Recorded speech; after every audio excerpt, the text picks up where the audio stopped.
Which is the best AMG for you from the most recent models? We are finding out which is the coolest AMG, the best in price performance, and which concept is the most convincing one. In our comparison review, we have the Mercedes-AMG C43, the C63, the CLE53, the S63, the GLC63,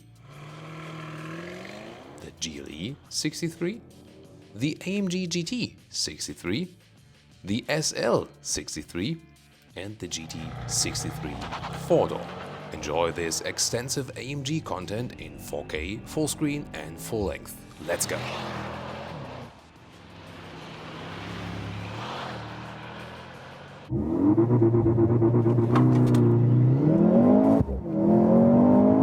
Plop. Woo! Today we have the all-new Mercedes C43 AMG for you, that all-new C-Class generation here in selenite grey Magno. This matte paint, really beautiful, of course, extra in price. Thomas and Autogefühl for you with a driving review of that new high-performance 4-cylinder engine. It is specifically built by AMG. That's different now, that one-man, one-engine concept. So that is actually an upgrade if you compare it to the previous generation. But will it be enough with 4 cylinders, and how good is the performance? We'll find out. Here in the front, already designed Panamericana grille. That means it's wider in the lower part. And then these vertical strips, you can either get like this in a chrome style or also in a darker style with a dark package. LED is standard, and optional you can also get the so-called digital light with a elaborated high beam performance. Definitely a great performance look in the front. What do you think? The length in this generation, 4.79 m or 189 inches. Little bit increased in the length, also in the wheelbase. This will have an effect on the rear legroom. Wheels from 18 to 20 inch for the C43. Here, that biggest one, 20 inch, with this aerodynamic design, and they indeed also have an aerodynamic function. Then here it says turbo electrified. Zoom more to that, because the secret of this engine is that it has an electrified turbocharger from the Formula One team by Mercedes. So this is kind of this technology transfer. In the side profile here we have chrome frames around the window. I do prefer that. With the night package you can also get a more sinister look with dark frames, and you can also get a dark lip in the lower part. But to me, this way, yeah, that's the one I would spec, with selenite grey Magno in the color, and then also chrome frames around, and here also the mirror caps in vehicle color and not in the blacked out style. This is the sedan, typical sedan style. Here with a dropping line in this generation. You can also get the estate, the so-called T-Modell. T-Modell is listen and repeat, the German name for the estate at Mercedes. Well, of course, it might be a good idea to combine performance and family use, for example. So tell me if you would go for the sedan or for the estate. You can tell me that in the comments. But here, from the pure form, the sedan to me looks a little bit more beautiful. And the rear lamps here, the tail lamps, already begin here at the side, are carried on right here. Beautiful dot design. That looks really modern indeed. With the night packages, by the way, you can also get, for example, the AMG badging and the Mercedes star in a dark design. That maybe is quite fancy. However, I would stick rather with this classic look. There will be 2 night packages, depending on how sinister you really want to have it looking. This spoiler lip, by the way, can also be bought in a carbon fiber style if you prefer that. But to me, this is the more subtle look. To me, this is the perfect C43 setup as it stands here right now from the exterior. Wait a minute. The AFAP is in action for you, the Autogefühl fake exhaust police, because this is one of the purest cases for fake exhaust. You have to admit, these fake exhaust tips, they do look very, very beautiful. They are very well executed, but they are still fake. Technology-wise, the suspension is an adaptive steel suspension. A full air suspension is not available. But since this one here is adaptive still, you can pick it according to the driving modes, and it does change. And also new and standard equipment indeed for the C43, a rear axle steering is 0.7 to maximum 2.5 degrees. The rear wheels turn in the opposite direction than the front wheels, and that actually reduces the turning circle and also gives you more agility at lower speeds. The normal C-Class, if you pick the rear axle steering for the normal C-Class, The threshold where it goes from opposite direction to parallel steering is 60 kilometers or 37 miles per hour. Here in the C43, the threshold is 100 kilometers or 62 miles an hour. So they put that threshold higher up so you can even get more agility still when you're going like 80, 90 kilometers an hour or like 50 miles an hour. So that will be very interesting while driving. And now under the hood, let's talk about that. So a 2-liter 4-cylinder engine, but here one man, one engine concept. Before the C43 got a stock engine, but this one now is specifically built engine by AMG like you used to have in a C63. So is this kind of the more affordable C63 now? Here a strut bar or dome strut here also for more stability. This one does 500 Newton meters of torque, or in horsepower figures then it has 408 horsepower plus 14 horsepower boost from this electrified turbocharger. This is very interesting, and that again is this F1 technology. Acceleration figure is 4.6 seconds or 4.7 seconds for the S8 because it has a little bit more weight. So performance-wise, it is indeed an upgrade. And the engine itself is also lighter than the 6-cylinder engine before. However, the overall car is not lighter because added crash safety, infotainment system, and so on and so on. A little bit increased length and so on. So we'll see how that one plays out. So from facts and figures, everything speaks for the 4-cylinder. But does the feeling also speak for the 4-cylinder? This we will find out in the driving part. Well, and what is this electrified turbo for? That you have continuous charging pressure even at low RPM. Mercedes promises no turbo lag whatsoever then. Is that true? We'll find out. This is the car key. AMG badging then. Door closing sound. Oh, very nice. Then interior here. Slick materials. This then also Artico leatherette. And then we have this spaceship styling, I would say, but a lot of high gloss black materials. And what I do criticize is that you have this one button design with hashtag capacitive BS buttons. So this one button for all these functions it does have. Cool here, an optional Burmester sound system that gives you a great 3D sound indeed. Then a steering wheel with AMG styling, have the 2-spoke horizontal design in here. However, once again, hashtag capacitive BS buttons. They look nice and clean. One button then for all these functions, and to control it while driving is a little bit more complicated, definitely. The screen setup here, this is the big one that is also standard in the US. Left side 12.3 inch, right side 11.9 inch. In European markets, you would start with the smaller setup.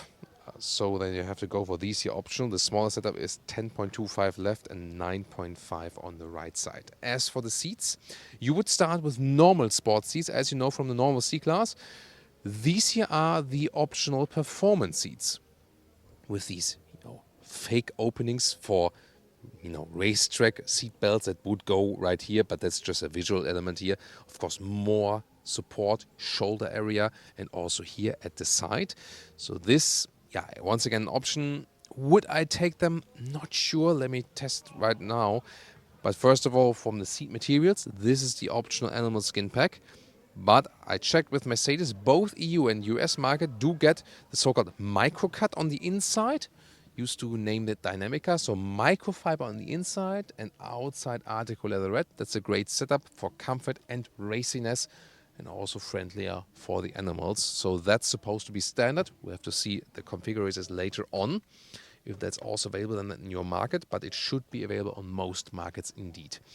And from the comfort, you already feel, oh yeah, that is quite stiff. Not what you think. I'm talking about the seat. And I would definitely go for the normal sport seat indeed.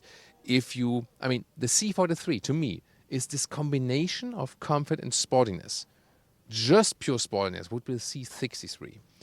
And here then, I think the normal sport seat are serving a better purpose. These here would be better for the racetrack to keep you tighter. But they're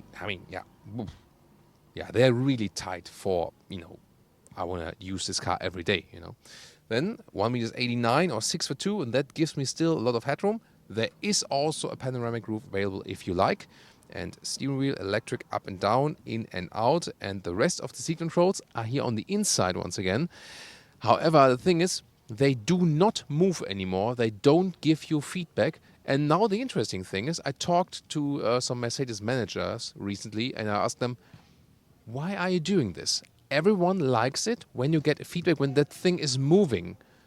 And, you know, I asked them, is it like about cost savings, you know? Is it cheaper to produce it that way? And they said, no, it's actually more expensive to produce it in a capacitive way, and also with the capacitive buttons and, you know, screens instead of analog instruments. So things that we might say like, this for cost savings. No, they told me actually it's more expensive. But then I asked myself, who wants high gloss black, capacitive buttons, and these fields you cannot move? I don't want them. You also don't want them, I guess, because all the comments I've been reading is, no, we don't want that. And then they do that, although they're more expensive to produce. I don't get it. Do you? Interior overview, super clean layout indeed. And I do like these air vents here on the top. And they also have clicking sound. So, and also illumination. So that's really beautifully done. Here you can also get this carbon fiber design. That looks really fancy and racy. The only catch is when you have carbon fiber here, you can only go for the high gloss black in this part. And everyone wants to get rid of that. At least the customers I know and reading your comments.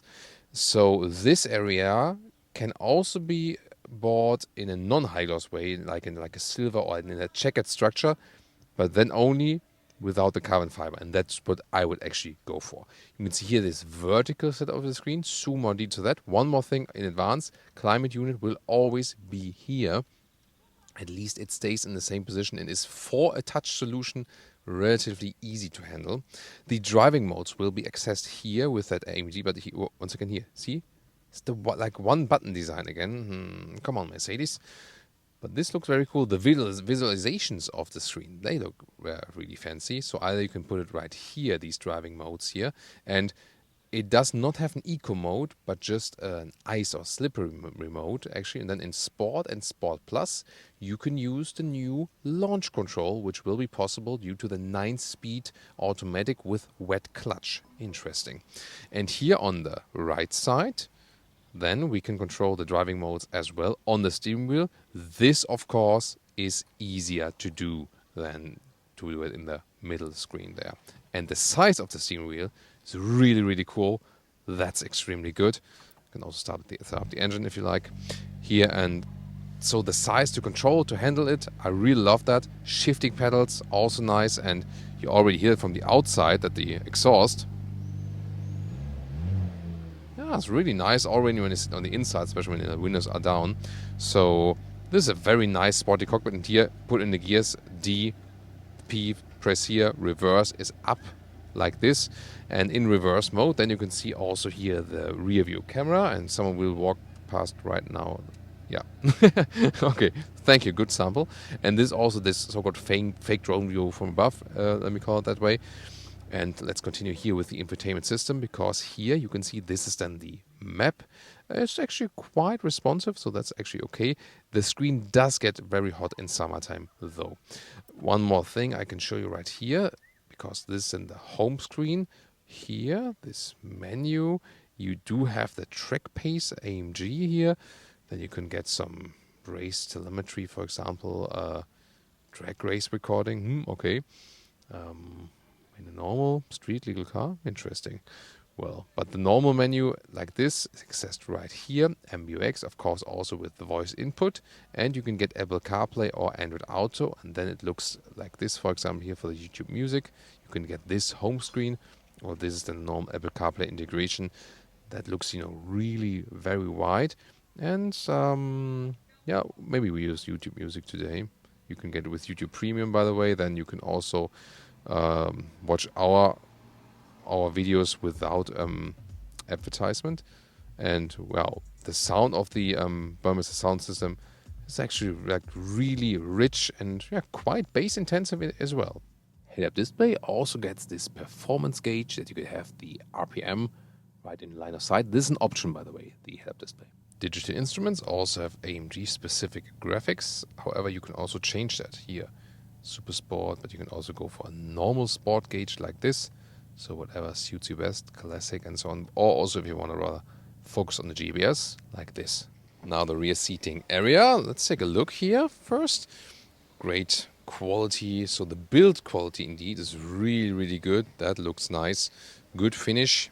Here also, when we compare to our studio episode, here we see that this car is more finished and also everything, you know, from the contrast stitches very well aligned. And then let's take a seat here. Well, this might be different than also performance seat and the normal sport seat. Remember that this C-Class generation has a longer wheelbase, so it's supposed to give you more legroom. And I feel that these sport seats, sometimes they are slim and actually, you know, change also legroom. But here also they are in a way stiff, but then also quite long, and I don't have too much legroom in the combination with these performance seats, so I guess that the normal sports seats will do better here in that case. Headroom is for me as a tall person okay. It will be a little bit better than in the estate version. You can also check out our studio episode where we did compare the estate version with that. Seating comfort in general, as for the seating for the rear bench, is, I would say, okay. Nothing special indeed. And since this one here is permanent all-wheel drive, the distribution is, by the way, 30% front, 70% in the rear. There's this huge middle tunnel here as well. You can see it right there. Once again, with one button fits it all, rear climate unit. So to sit in the middle part here is possible, but not too comfortable. But 4 tall adults you can easily house here in this vehicle. 455 liters for the sedan trunk, 490 for the estate, by the way. The length here you can see is a meter, and also the width you can see is a good meter or 40 inches indeed. And the cool thing here is, well, let's put you with the height here first, here about 50 centimeters or 20 inches. Here we have these folding mechanisms. It's really rare for a sedan, and they indeed directly fold flat. That's really, really good. So extremely well done. Just that hard plastic part here is not Mercedes-alike, I feel. And the total length here is about 1 meters 80 or 70 inches.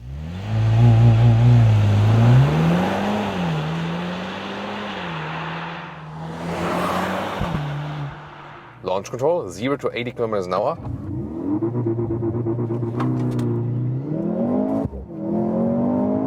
Plop. Woo!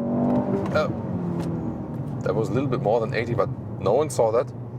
Gladly the speed is blocked for that camera. Well, but when I said plop, it was 0 to 80 for that race start, how Mercedes calls it. Easily done now. Sport or Sport Plus mode. Hammer the brake with the left foot and hammer the throttle with your right foot, and that's it. There were times when AMG race start was done like holding the pedals first both same time, then the right and left, and then ESC off, blah, blah, blah. Now it's really easily done, but of course nothing for public roads. Right? Okay. Yes, Thomas. Thank you, Michelle. And oh, there's the speed camera. They put that up on purpose now. Is that maybe because this is one of the Mercedes testing routes here in France? Hello. Yeah. I never drive too fast, by the way. And now we have some great winding roads here in the Vosges region in France. Really, really beautiful. And we can test all of the different features of that vehicle. By the way, already at that race start, rear wheel bias of that all-wheel drive. Standard setup is 30% in the front, 70% in the rear. And we feel that rear wheel bias, and also here that rear axle steering. You feel that the rear is helping you a little bit coming around. Not that extreme as we know from the competition, because here maximum is 2.5 degrees, but helps you while easing out in the parking lot, basement garage, and here also when I'm going right left, for example, you feel that the car is more agile, and because they put that threshold up here, I'm driving 70 kilometers an hour now. In the normal C-Class, I would not feel that agility difference than from the rear axle steering anymore, because threshold is at 60 kilometers an hour, or like 37 miles per hour. Here, threshold, where it changes from opposite steering of the rear wheels to parallel, is 100 kilometers an hour or 60 miles an hour. And here I do still feel that at this speed, and that's really cool. Steering setup, very good. Wow. I mean, we know from Mercedes that they tend to have steering setups where you steer more than, for example, with Audi or BMW. Now here, the steering setup is awesome. Very natural, but here also I don't have to steer too much. Ah, that's beautiful. It feels amazing indeed.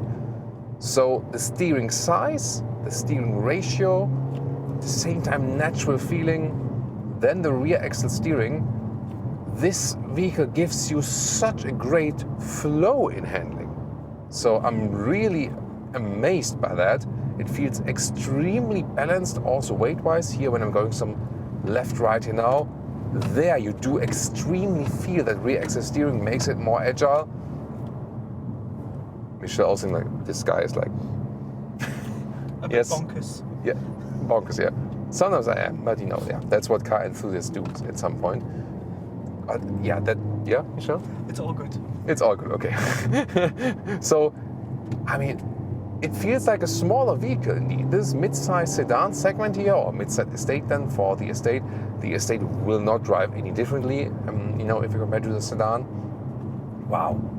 But that balance handling here, I really have such a great flow, and indeed the four-cylinder feels quite light on the front axle. And sound-wise, we also have a nice feedback here on the interior. The Sport Plus mode also lets me do everything a little bit more loose. Of course, dry road, so it won't have the greatest effect. But however, in the Sport Plus mode here, the gears are being kept low. So I'm in lower gear always, and also the shifting up is later. I can always use the shifting pedals, which give a nice feedback as well. And then I can be a gear lower also, just intentionally.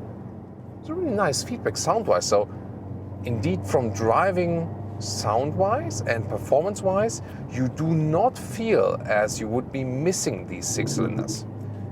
If you know this channel, you know that I am a fan of six cylinders. I also fancy electric vehicles, but I usually say like, come on, when you buy a petrol engine and go for more cylinders, but less horsepower, that you can keep it at low RPMs and you also have good durability. So I'm really not a fan of tuned engines in a way, putting low displacement, low cylinder count, and then putting so much horsepower in it. That can't be good, you know, at some point from an engineering perspective. But from the driving experience we get, actually, I am surprised indeed. I was very skeptical and I don't like the concept of downsizing, but here the performance we have, it really feels amazing. Shifting up ourselves now in the Sport Plus mode also. Here with shifting yourself, you can be more extreme. You feel the difference? So when I'm in the automatic mode, I keep the RPMs a little bit lower. I can have an extreme flow with this vehicle indeed. You know, it shifts up a little bit earlier than as well, even in the Sport Plus mode, and I can really flow through the corners, keep it very smooth. That's really cool, you know? And then, like here, for example, in this corner, rather silent and so on. But when I do the shifting myself, then I can really put it in a more aggressive way. Here shift up, here shift down, and so on and so on. By the way, here you've maybe seen it here in the infotainment now. There is this augmented reality function. It's an option that you can see arrows when you have to turn, when you have a GPS route set. This is a very helpful feature and exactly shows you what you need to do and where you need to go. That is a cool thing, definitely. And here in town, for example, go back to the comfort mode. Then it's also more silent. Once again, great handling. Wow. So I really have to say, handling-wise and how smooth and balanced the car feels, this is really a big step forward from the previous generation. I'm still not convinced in the engineering sense that it makes sense to get rid of these two cylinders. I do prefer the six cylinders like you have from the, like the M340i or, oh, this that. Just, yeah, on these, our French views, like, that are these, hey, I'm a beginner driver, right? Yeah, that may be the thing. Yeah. Sorry, that was discriminating against beginner drivers. Sorry about that. So now we can overtake very soon, I hope. We go back to the Sport Plus mode. So that speed limit should be lifted now because it was going off. And yeah, you know, when you think about safe overtaking maneuvers, you gotta have some more power, right? So it's safer to overtake when you have some more power, right? That might be in a discussion at home which vehicle to get. Say like, hey, I do need a performance vehicle. For example, right now the speed limit is lifted and I think I can... It's a corner. Shall we go for it? Now.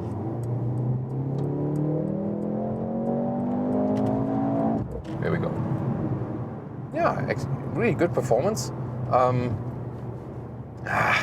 That is a moment where I feel like that would have uphill, you know, and that would have been different with a 6-cylinder, wouldn't it?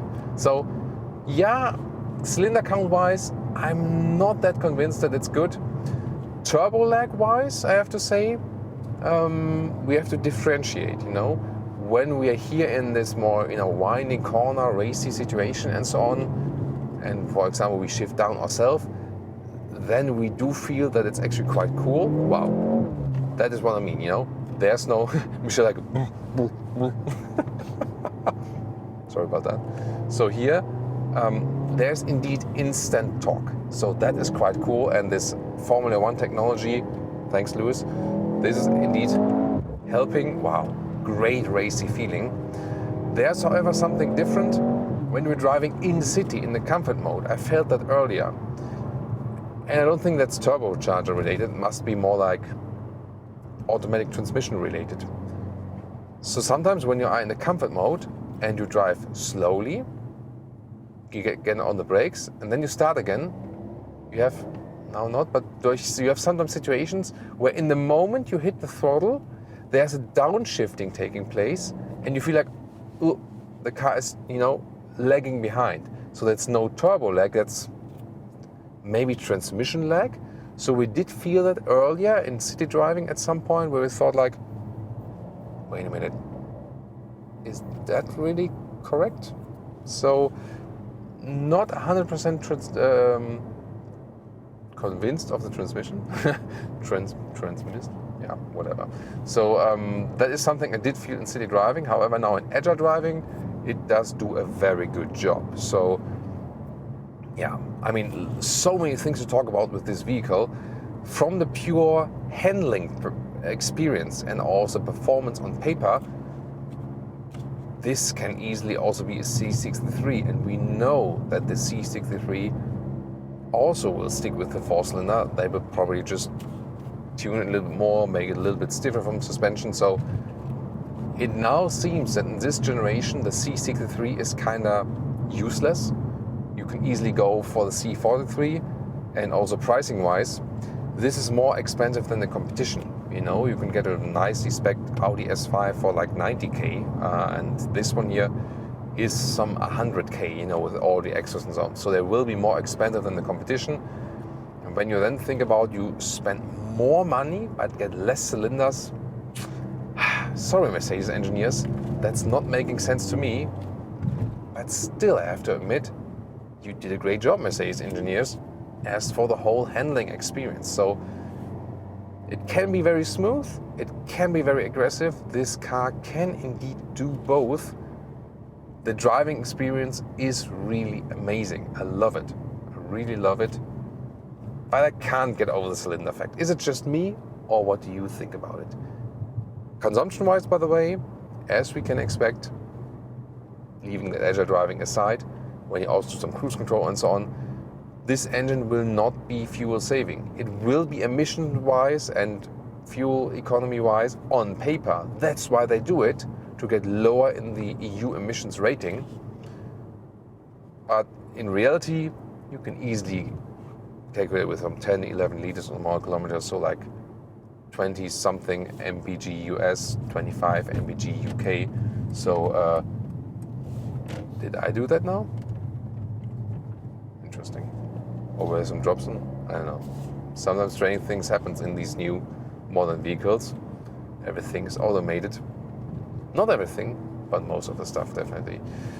So indeed, downsizing doesn't make sense for fuel economy. It does only do so on paper. Yeah, it's really the thing about this vehicle, you know. You have great design in here. We have seen that user interface wise can also be, okay, what happened? It can also be easier at times, and we don't like the hashtag capacitive BS buttons, but the handling experience is purely amazing. So you will have a lot of fun with this vehicle. The performance seats here, it is more or less okay, but nothing especially comfortable. They do hold you tight in corners, that's good. I would still stay with my verdict and pick the normal sport seats to give you a little bit more comfort. And also, when you pick the standard setup, at least in most markets, and stick with the microfiber, the micro cut called now, on the inside of the seats, this will also give you more comfort and also more breathability in hot summer climate, that the seats stay a little bit cooler, and of course not that cold in wintertime as it is here with the animal skin. So from a pure driving fun, I can do this really all day. We have a great route here for you. I hope you really enjoyed it the same way that we do. Yeah, really awesome, and also with that rear wheel bias. Yeah, that's really, really great. But the thing really remains that when you are in this very segment, people want a 6-cylinder, period. That's at least my take on that. But I can't deny the fact that it is so much fun to drive this vehicle. We've brought one of the hottest mid-size sedans to one of the coolest review spots here with Thomas and Autogefühl with the Mercedes-AMG C63 e-performance in this new generation. So the new C63 AMG has electrification. What does it mean? Let's find out together in 4K, full screen, full length. Let's go!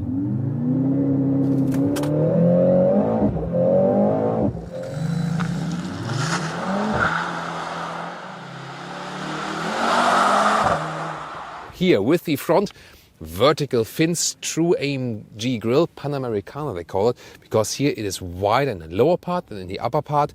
Usually it's the other way around, but this the special AMG styling. And also now with the AMG badge here on top of the hood. And on the hood we also have a special hood here for the C63, for the new C-Class generation in the top spec here. These are real vents here on top of the hood. The vents on the side, they are actually just fake. 4.84 meters or 191 inches is the length here of the C63. And wait a minute, if you now think, isn't that a little bit longer than the usual C-Class? Yes, it's true. It's a little bit about the spoilers in the front and in the rear, but also even the wheelbase. So the wheelbase has been increased by 1 centimeter. That's just a tiny little bit, and you might ask yourself, why such an effort? Yes, this is a big technology effort, this vehicle here overall. More to that to come. Wheels in 19 or 20 inch. These here are the 20-inch wheels in this Spider style in black. Yeah, really very impressive. This car is also equipped with the carbon fiber pack. That means that the side mirrors here have the carbon fiber covers. Also here the lower side spoilers, so a very massive look. It also has become a wider track, so always a bigger stance here on the road for the C63. What do you think about the design? Tell me in the comments. Very modern tail lamps here with this segmentation that looks really cool. And then also this logo that has red, background, basically pretty cool.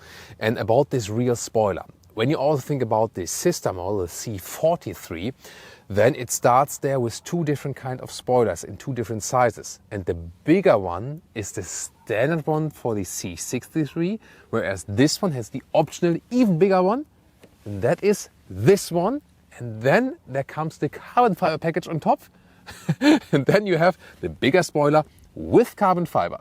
Would you go for that one here, or is it too much? Tell me. Then in the lower part, Autogefühl fake exhaust police, AFAP alert for the fake exhaust because the rear ones are on the inside. Yeah, we'll listen to them very soon. First of all, as for the technology, this one here now, this generation equipped with rear axle steering, up to 2.5 degrees in the opposite direction. The AMG models are always a little bit limited because of bigger tires. The normal models by Mercedes can have even, stronger steering in the opposite direction. Still, it increases agility and also maneuverability in the city and so on. And another color for you, even more sinister here in the graphite gray Magno. This is the matte color. You also hear it when you hug the vehicle. It's really cool. Yeah, always has a very strong effect. But this one, yeah, almost black, isn't it? Would you prefer this even more sinister look here also with the black wheels and of course even more contrast than whatever is colored? Here once again the red brake calipers. This is the car key here with the AMG badge here and also at the other side. Then let's open the door for the door closing sound. Yeah, it sounds actually quite solid, cool. Inside of the doors then, in this new generation you also have a new design, especially here of the seats control. And here they don't give a haptic feedback. So that way I do control the seats, but I don't know what I'm doing basically. So this has been better in the previous generation, I think. Optional Mercedes sound system. That one has a really, really nice sound. And then we have a nice steering wheel with microfiber at the sides here and the typical AMG styling with the badge and also with the two-spoke design of the steering wheel. Then seats. You either get normal sport seats or these here. These are the optional bucket seats. And in both cases, on most markets, they will be available also with microfiber on the inside. This will be a more comfortable solution and also more breathable and better for racetrack driving and so on. This is the optional animal skin equipment. It might depend on the market if the microfiber is available. These bucket seats here, they hold you better tight on the racetrack, but they are less comfortable than normal sport seats. So I would advise you, when you not use the car on the racetrack, then go for the normal sport seats.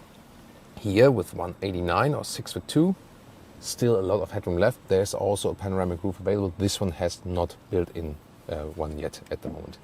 So here, steering up and down, in and out.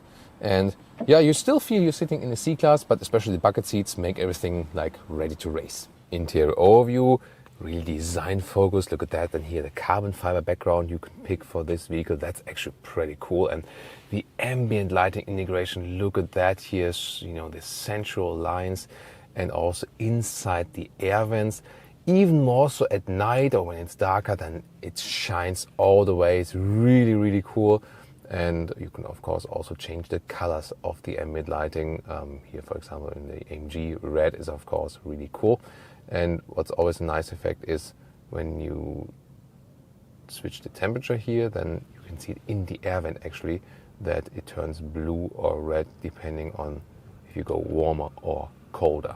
So very nice emotional things to play around with indeed. And this vertical infotainment screen here, this is the map. We're filming around Malaga, southern Spain here today. Well, not today, all these days. So there we go. And this is actually quite responsive and the main menu looks like this. So it's actually a quite good overview and you have special AMG performance gauges like energy flow meter, shows also where the battery is exactly. And then you also have some telemetry data here. It's a very, very nice visualization. And here the IWC clock. This is a new AMG feature here, new AMG vehicles. It's actually very fancy and have a stopwatch right here, replacing basically old analog clocks. Tell me in the comments, do you like analog clocks in vehicles or would you also fancy this, you know, like I would say like a play feature or something? But it looks definitely cool, doesn't it? And then even more so, you also have this track pace app. And there we will use it also on the track actually. There you can pick a racetrack and then, for example, on the racetrack there are certain marks on the racetrack where to best use the boost mode on a straight or something. And we've tested on the Ascari racetrack in southern Spain today. And this is the Apple CarPlay integration. Also here, of course, then with the Google Maps. Works with Apple CarPlay, Android Auto, and both wired or wirelessly. You can actually pick what you prefer then. And the driving mode selector, by the way, is in the lower part here. Press it here, and then you can switch to different driving modes like this. Sports mode, of course, or we will use the race mode later on the racetrack, and all the different settings here. Suspension is adaptive suspension that gets stiffened up then. So yeah, that looks pretty cool. But even more so when you can choose it at the steering wheel, because this is an easier function here, directly choosing it at the steering wheel that you can better do while driving. And driving electric is also possible. Then you usually it starts electric, you know, that you don't wake up your neighbors unless you want to. So, but then you can also pick that. But again, it's not a high all-electric range. Like in my 10, 12 kilometers, 6 miles or something is the pure electric range overall. Then here on the left side, you can also, for example, just change the suspension mode, rest on the steering wheel here, for example, for cruise control, or then changing something in the digital instruments is always #capacitive BS. It works very well when you're stationary, but while driving, it's a little bit tricky. Browse through the digital instruments and you have different gauges. There's also this normal classic view available, but then also sport, super sport, or the track pace. And this centers everything then, for example, on the gear change and so on. Pretty cool. And you can also adjust what you want to have in the head-up display. For example, here there's the standard view, or also this race optimized view with the RPM focus and so on. And here we go. You can see this is, then the RPM focused view, for example, super sport view, standard, where you also have some GPS guidance, but that only works with the car internal GPS, or just a minimized view. But you can also set the height and the brightness and so on. Then high gloss black at the middle console. Yeah, I think no one is really a fan of that, aren't we? Let's open that one. And then you have 2 USB-C chargers in the front, also inductive charging pad. You can also just leave your phone here, for example. And these cup holders here, you can like fold them out like this. Bang! Do it one more time. That's cool, right? But I found that these bottles are not being held that tight, like here. And even if I would go for a bigger one, for example, it's not ideal. And then you have this split armrest like this and 2 more USB-C chargers and more space. Rear doors also with a satisfying door closing sound, really cool. Then also nice build quality here on the inside of the rear doors, also cool design, but again, high gloss black use. It looks cool when it's clean and without scratches and so on, but then later, I don't know. Then the rear seating area, really dark here, everything in black. In this case, yellow contrast stitching, but you can also get other contrast stitchings if you like. As for the legroom or knee room, here this is the normal C-Class review. There I did have some legroom. So sometimes these sportier seats, the bucket seats, sometimes you have more, sometimes less room, depends on how voluminous they are. But here probably also, I'm not sure, like also the angle of the seats will be different, but I feel that with the bucket seats I have even less legroom. It works for tall adults, but closely you see. But yeah, I feel that the normal C-Class with the normal seats or the usual sport seats would have even a little bit more legroom. Headroom works here, also when I lean backward. I'm touching the seating with my hair, but yeah, it works actually. It's not too uncomfortable here in the rear. You can use it with 4 tall adults. Isofix also at the outside parts of the seats. Substantial middle tunnel, so sitting in the middle part here is,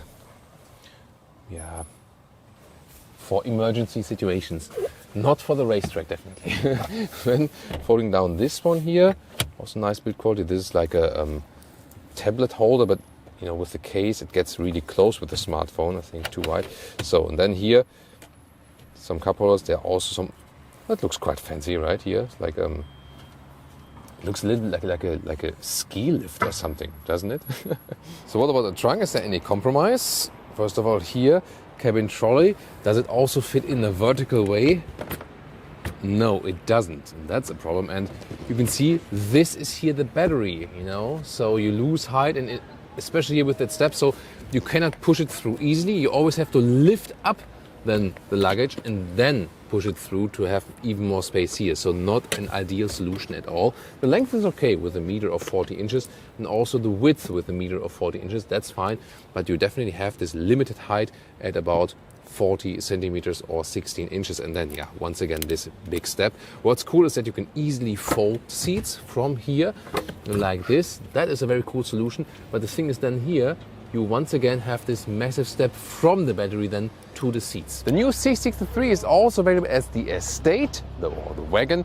In Germany, you always call it T-Modell, like T-model, listen and repeat, T-Modell. The driving features almost the same, even the acceleration figures at 3.4 seconds. So it's just a little bit different as for the weight in the rear, but more or less you won't feel a big difference while driving. Yes, you've seen here the 20-inch wheels are in the bright styling, the normal silver styling. So which team are you? Team bright wheels or team black wheels? I love, by the way, this BBS 90s styling design. I just love it. Or spider design, you can also call it. I'm really for bright wheels, especially here with the spectral blue color here on the exterior on the T model. So I think the black wheels often look just a little bit too much sinister. What do you think? So please join us in the comments and decide which team are you on, team black wheels or team silver wheels. Advantage for the estate in the back seats here, more headroom. Yeah, this is a little bit more relaxed right here, so more space above my head. And to the trunk of the estate, or the T-model, well, the interesting thing is the length here, 1.40 meters would be with the sedan. You might think like, that doesn't work, does it? Well, the thing is that it's deceiving.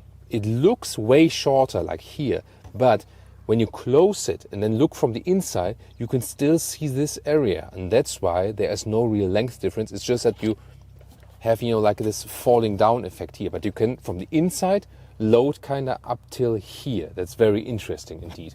The width here in the front, also 1.40 meters, it gets a little bit narrower right there. And you also have this battery step here, easily foldable with the estate here, these back seats. That's really nice, but then you have this massive gap then here, stepping down from the battery once again. Yeah, so also a compromise with the estate, but of course you have the massive advantage that you have a proper height with 65 centimeters or 26 inches.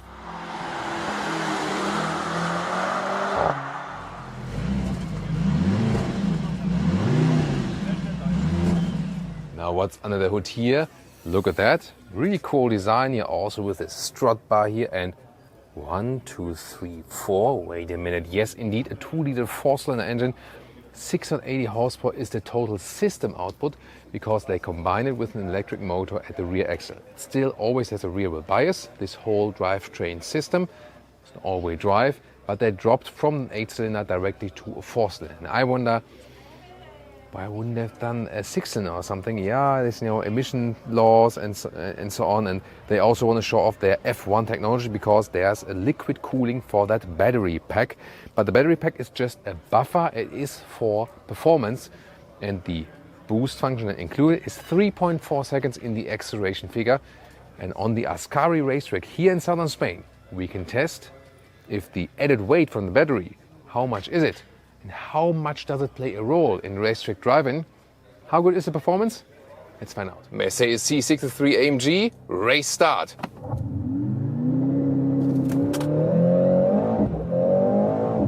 Plop, that's already 100, wow. 100 kilometers an hour, 60 miles an hour.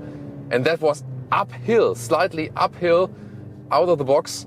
Wow, really impressive. So performance-wise, this one does deliver, holy moly. All right, everyone, how good is the new C63 4-wheel? We will test it here on the Ascari racetrack in southern Spain.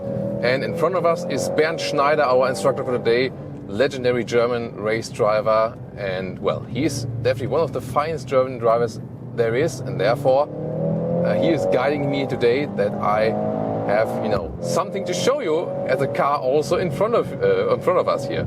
Really cool. Then here, oh yeah, the warning systems still are active also here on the racetrack, and we can already feel that performance-wise, this 4-cylinder indeed does deliver. Not only at the racetrack, also here boost mode that is kind of programmed into the GPS. They have a special track pace app where they also have the track layouts, and then it gives you an information when you should use this electric boost mode. Then they have the full performance out of the battery. And the thing is, it is kind of seamlessly integrated into this whole drivetrain so that you have this electric motor at the rear axle. Does not mean that it only, just that sound. So it does not mean that it only powers the rear wheels. It is basically integrated in the drivetrain and does not change the all-wheel drive distribution.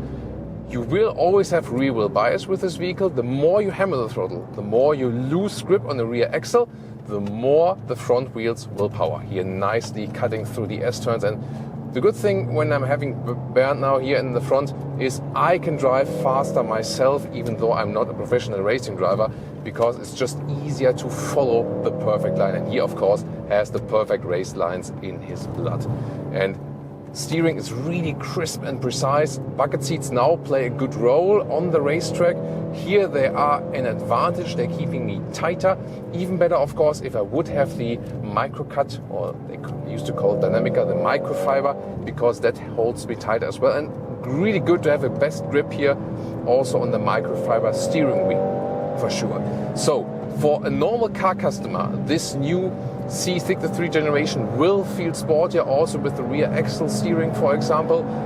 However, for a racetrack driver, it's all about weight. And it does feel agile, yes. The interesting thing is, we lose weight on the front axle due to the less cylinder, you know.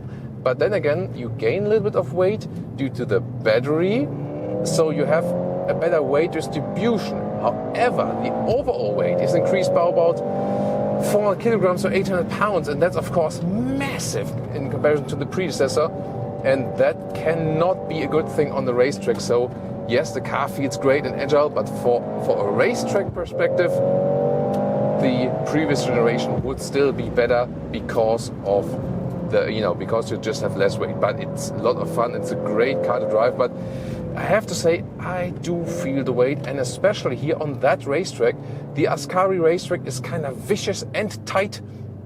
The tighter the racetrack is, the more you would feel that then. Wow. I mean, when you're doing this kickdown here with a boost, 200 kilometers an hour, 125 miles an hour, you get a massive boost spike indeed. And you already hammer the throttle, but then when you pin it down, just like this very last pinning down of the throttle is a massive difference in acceleration, and you feel there is still something left then from that electric boost. Wow, this is really, really impressive. So, like, the power output to the front is just enormous. So in that respect, this Formula One inspired technology with the electric boost works. Yeah, but the weight thing is just something you cannot get over with. Most people will not, of course, use this car on the racetrack, but here we can do this great racetrack test to show you the performance, and the performance from the engine is definitely there. The sound, how does it work? It's a sound actuator, so it does not create artificial sound completely, but it enhances the sound that is already there anyway. And in the sport or race mode, you get a little bit more sound than enhancement on the interior, and in the comfort mode, you would have less. So the thing is, yeah, the sound is there. It feels kind of, that you have some decent sound, and you hear it.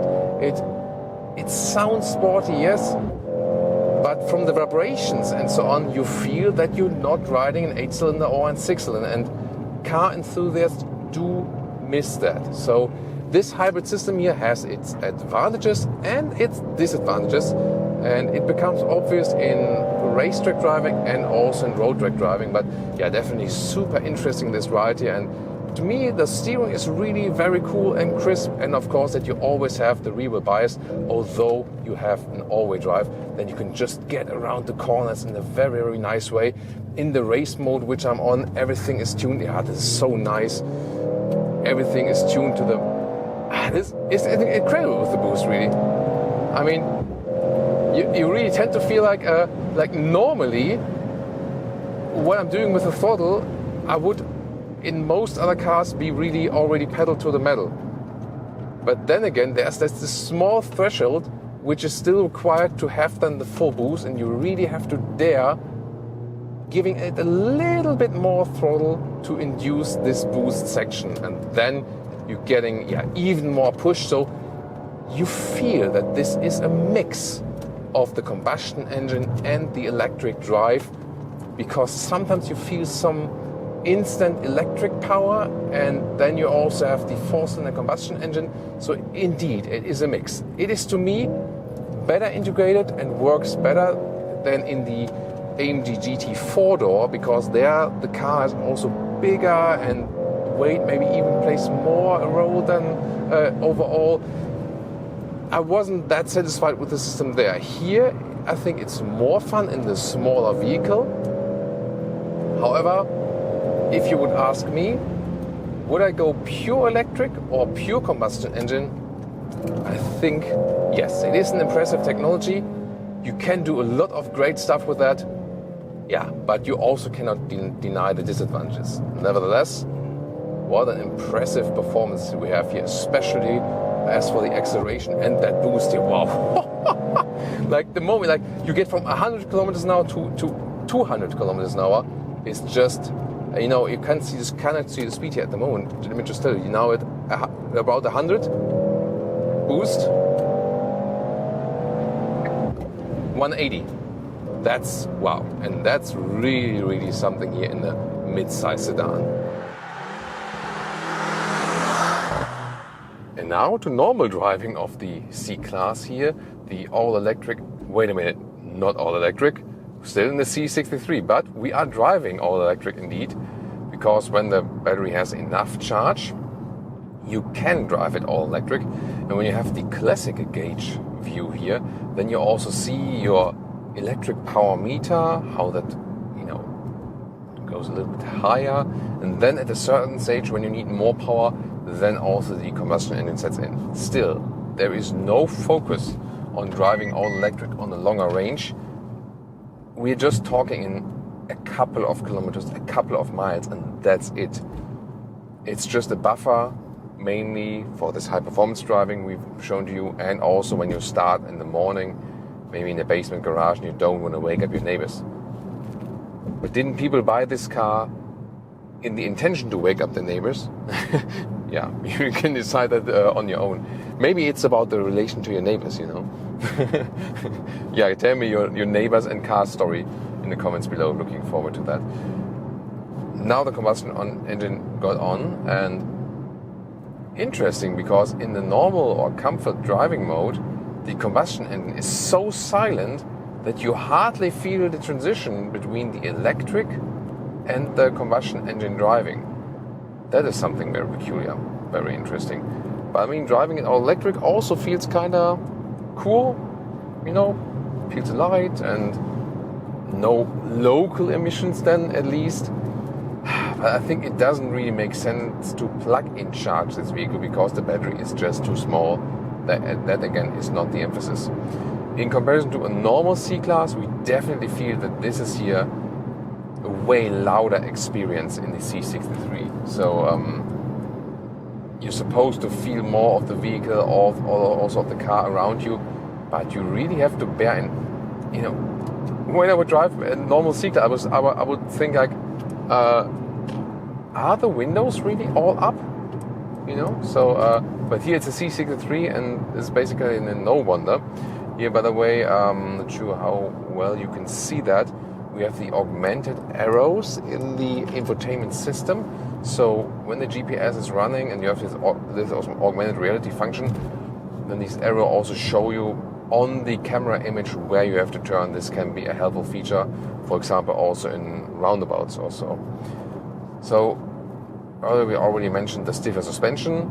When the road is even and you're in a comfort mode, it's actually fairly okay, but definitely you'd already lose some comfort due to the suspension when you have that setup, but you definitely lose noise insulation comfort. And when you now think about back to our C43 review, this to me was, for the normal everyday driving life, a way better compromise, or maybe no compromise at all.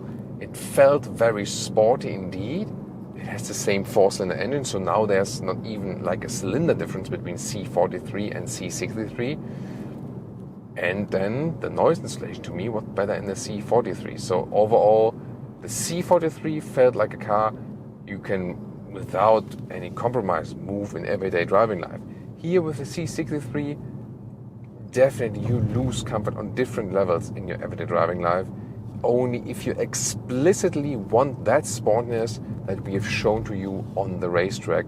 You really have to be certain of that. So in most cases, I think for most customers, the C43 will be the better choice. Even, that's by the way the blind spot monitor, and when I have set the turning indicator, it's flashing with that red triangle. So even if money doesn't play a role, I would, for driving it normally around, pick the C43. Even, something come about when there's some like bumps in the road, it's really being transported to your lower back. Plus these optional bucket seats make it even less comfortable. So again, it is about what you prefer. If you really want that rough sportiness, because C63 customers won't care so much about comfort, or at least they can't care so much about comfort. That's really the thing. Assistance systems wise, everything is available what you also get normally in the C-Class, so you can also have then in higher spec the active lane keeping with the cruise control, and then the car just does its thing, and all the assistance systems are working very, very well here with Mercedes. So here, for example, also when there's now like a slightly left bend ahead here on the motorway, and the corrections of the steering wheel are not hectic or something, they are very smooth, so you're really trusting in the vehicle that all the assistance systems are working very, very well. You know, at about 100 kilometers or 60 miles an hour, yes, this tarmac is kind of rough, but still, I would think that it should be a little bit more silent, because even if it's an AMG, it's still a Mercedes, you know, and not so many customers will use it on the racetrack, so they would profit a little bit more from, you know, like a calmer surrounding. One more look at the driving modes here, if I feel a big difference. So when I'm in a comfort mode, suspension is rather set on a comfortable note. See here, when I'm, for example, Sport Plus, I feel the ride is getting way rougher indeed, and also the shifting is enhanced. Then there's just more spontaneous reaction from the engine. But you can also go to the electric mode, and then even if we are at higher speeds, the car tries to run it all electric. And see here, there's also notable acceleration possible in electric mode. It should go to like 135 kilometers an hour or something like that. Then it's basically finished, the all electric driving. What all these driving modes have in common is when you really put pedal to the metal, then you always have the full power accessible. So then you might as well leave it, for example, in a comfortable mode, and then get the best everyday driving life feature out of the vehicle. But when you need the power, you can always still hit the pedal. And some countryside driving here in southern Spain.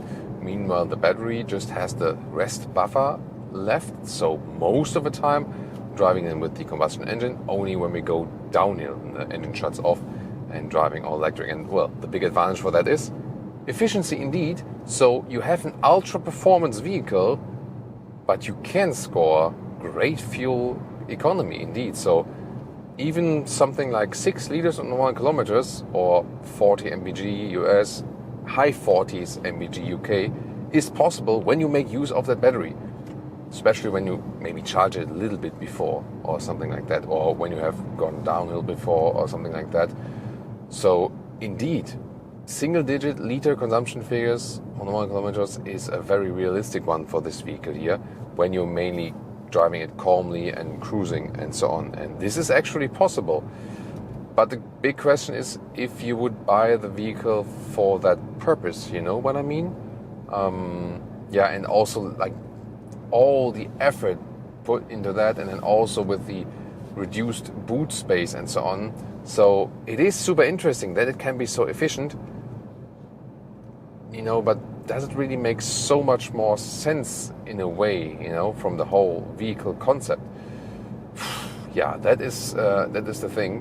What is without doubt, especially when you go like to the sporty driving modes, it has such a great handling. And yes, in the sporty driving modes, you also get some more sound. In the comfort driving mode, you almost feel like you would be driving, I don't know, a Honda Civic hybrid or a Toyota Prius hybrid, because there's hardly any sound from that engine overall, you know. So, but here in the sport mode, then more is coming to the cabin. Of course, also in sound actuator working. Yeah, and you have a lot of fun driving this vehicle, no doubt about that. So countryside is also something where this is really feeling at home. Here also on good roads, you also don't have much comfort losses due to the suspension, which is again rather stiff. These bucket seats also reduce comfort, so the normal sport seats will do definitely better and also save you some more money. So when I really think about, is it better than the previous C63 in the agile handling, especially with the rear axle steering? Yes, it is a great driving machine and it has been enhanced in the driving dynamics here in the new generation. It drives just absolutely phenomenal. Better efficiency? Yes, definitely. You can have this mid-size sedan supercar, so to speak, and can also drive it in a very efficient way. That's awesome. But the big question remains, does that all replace an 8 or at least a 6-cylinder? No, it doesn't. And it is this sonorous feeling from, you know, the higher amount of cylinders you get and not this, you know, half fake 4-cylinder sound. It still does make a difference.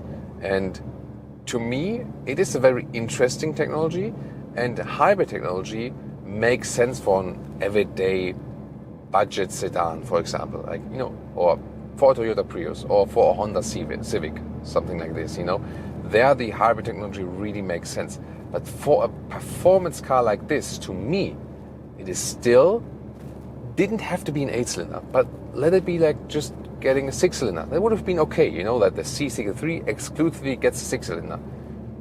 Or maybe going all electric. But this hybrid thing in between, it has its strength, but also has its weaknesses. And to me, then I might as well pick the C43 and save a lot of money, get more everyday driving comfort. I've just discovered something, and this is a very emotional moment for me. A Mercedes-AMG 6-cylinder. Yes, it is still possible here in the Mercedes-AMG CLE53, the return of the 6-cylinder, also here to this mid-size segment. So you know that the C63 and also the GLC63, they went 4-cylinder, this plug-in hybrid performance concept. But here now for the CLE, the 6-cylinder is in place. And might this be the AMG vehicle to go for right now? Maybe. Let's find out together with Thomas and Autogefühl in 4K, full screen, full length. Let's go here with the front. The CLE is this new coupe between C-Class and E-Class, basically merging both vehicles together. And here in this AMG version, we can see the Panamericana grille, so it's wider in the lower part, a little bit shorter in the top part, more aggressive look, vertical fins, AMG logo, and also an aggressive lower part. Here, this is equipped with the night package. That means we have high gloss black elements, otherwise they would be brighter, and also, for example, high gloss black mirror caps there.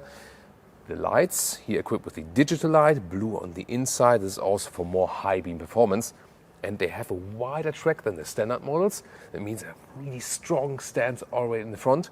And you can see these hood accentuations together with air outtakes on the top. So you do already get a very aggressive look here with a 53 model. Now we're using here our super cool location. Michelle is on the top there, filming down. Well, it's a beautiful perspective, right? Sometimes automotive designers especially pay attention to how the car is looking from the top actually. And here this works very well. You can also see the wider track in the rear. Here just a wider hip area, very strong, and this typical coupe-alike silhouette. This is where this vehicle is working very, very well. And the overall length is 4.85 m or 191 inches. Wheels come standard 19-inch. These here are the optional 20-inch wheels in black matte, really impressive, and you can also get these contrasting red brake calipers, for example. And you get rear axle steering as standard, steers in the opposite direction than the front wheel, up to 2.5 degrees. Interesting is also standard for the Northern American market, US and Canada, and that is not available for the standard CLE versions on the US market. The European market, for example, also gets rear axle steering than for the CLE450, for example. Towards the rear, we can see light signature, really slim. Just in the middle part, this is not connected. To me, this is the only irritating thing of the design. I would expect the light to proceed here, or what do you think? Tell me in the comments. Then we have the AMG badge right here and a sportier lower spoiler end. Look at that. But here, whoa. That has an echo here in our location. The Autogefühl fake exhaust police is here for you because the outer part here is just, you know, the air is going through, but the rear exhaust is on the inside. Suspension-wise, by the way, it is equipped standard with an adaptive suspension, AMG ride control. That means when you set to the sport mode, for example, the ride is also a little bit stiffer. Do you hear that? That is a matte paint. It's called Graphite Grey Magno. And yeah, it's always a lot of fun then to hug the vehicles a little bit. I also love matte paints because when it rains, they kind of clean themselves. The only disadvantage is when you have minor scratches on it, or maybe like a parking bump, which should of course never happen, then you cannot polish them. You have to repaint it. So that's the downside of it. But I think I would still go for it. Would you? I would like to know from you, are people making too big of a fuss about this four-cylinder thing?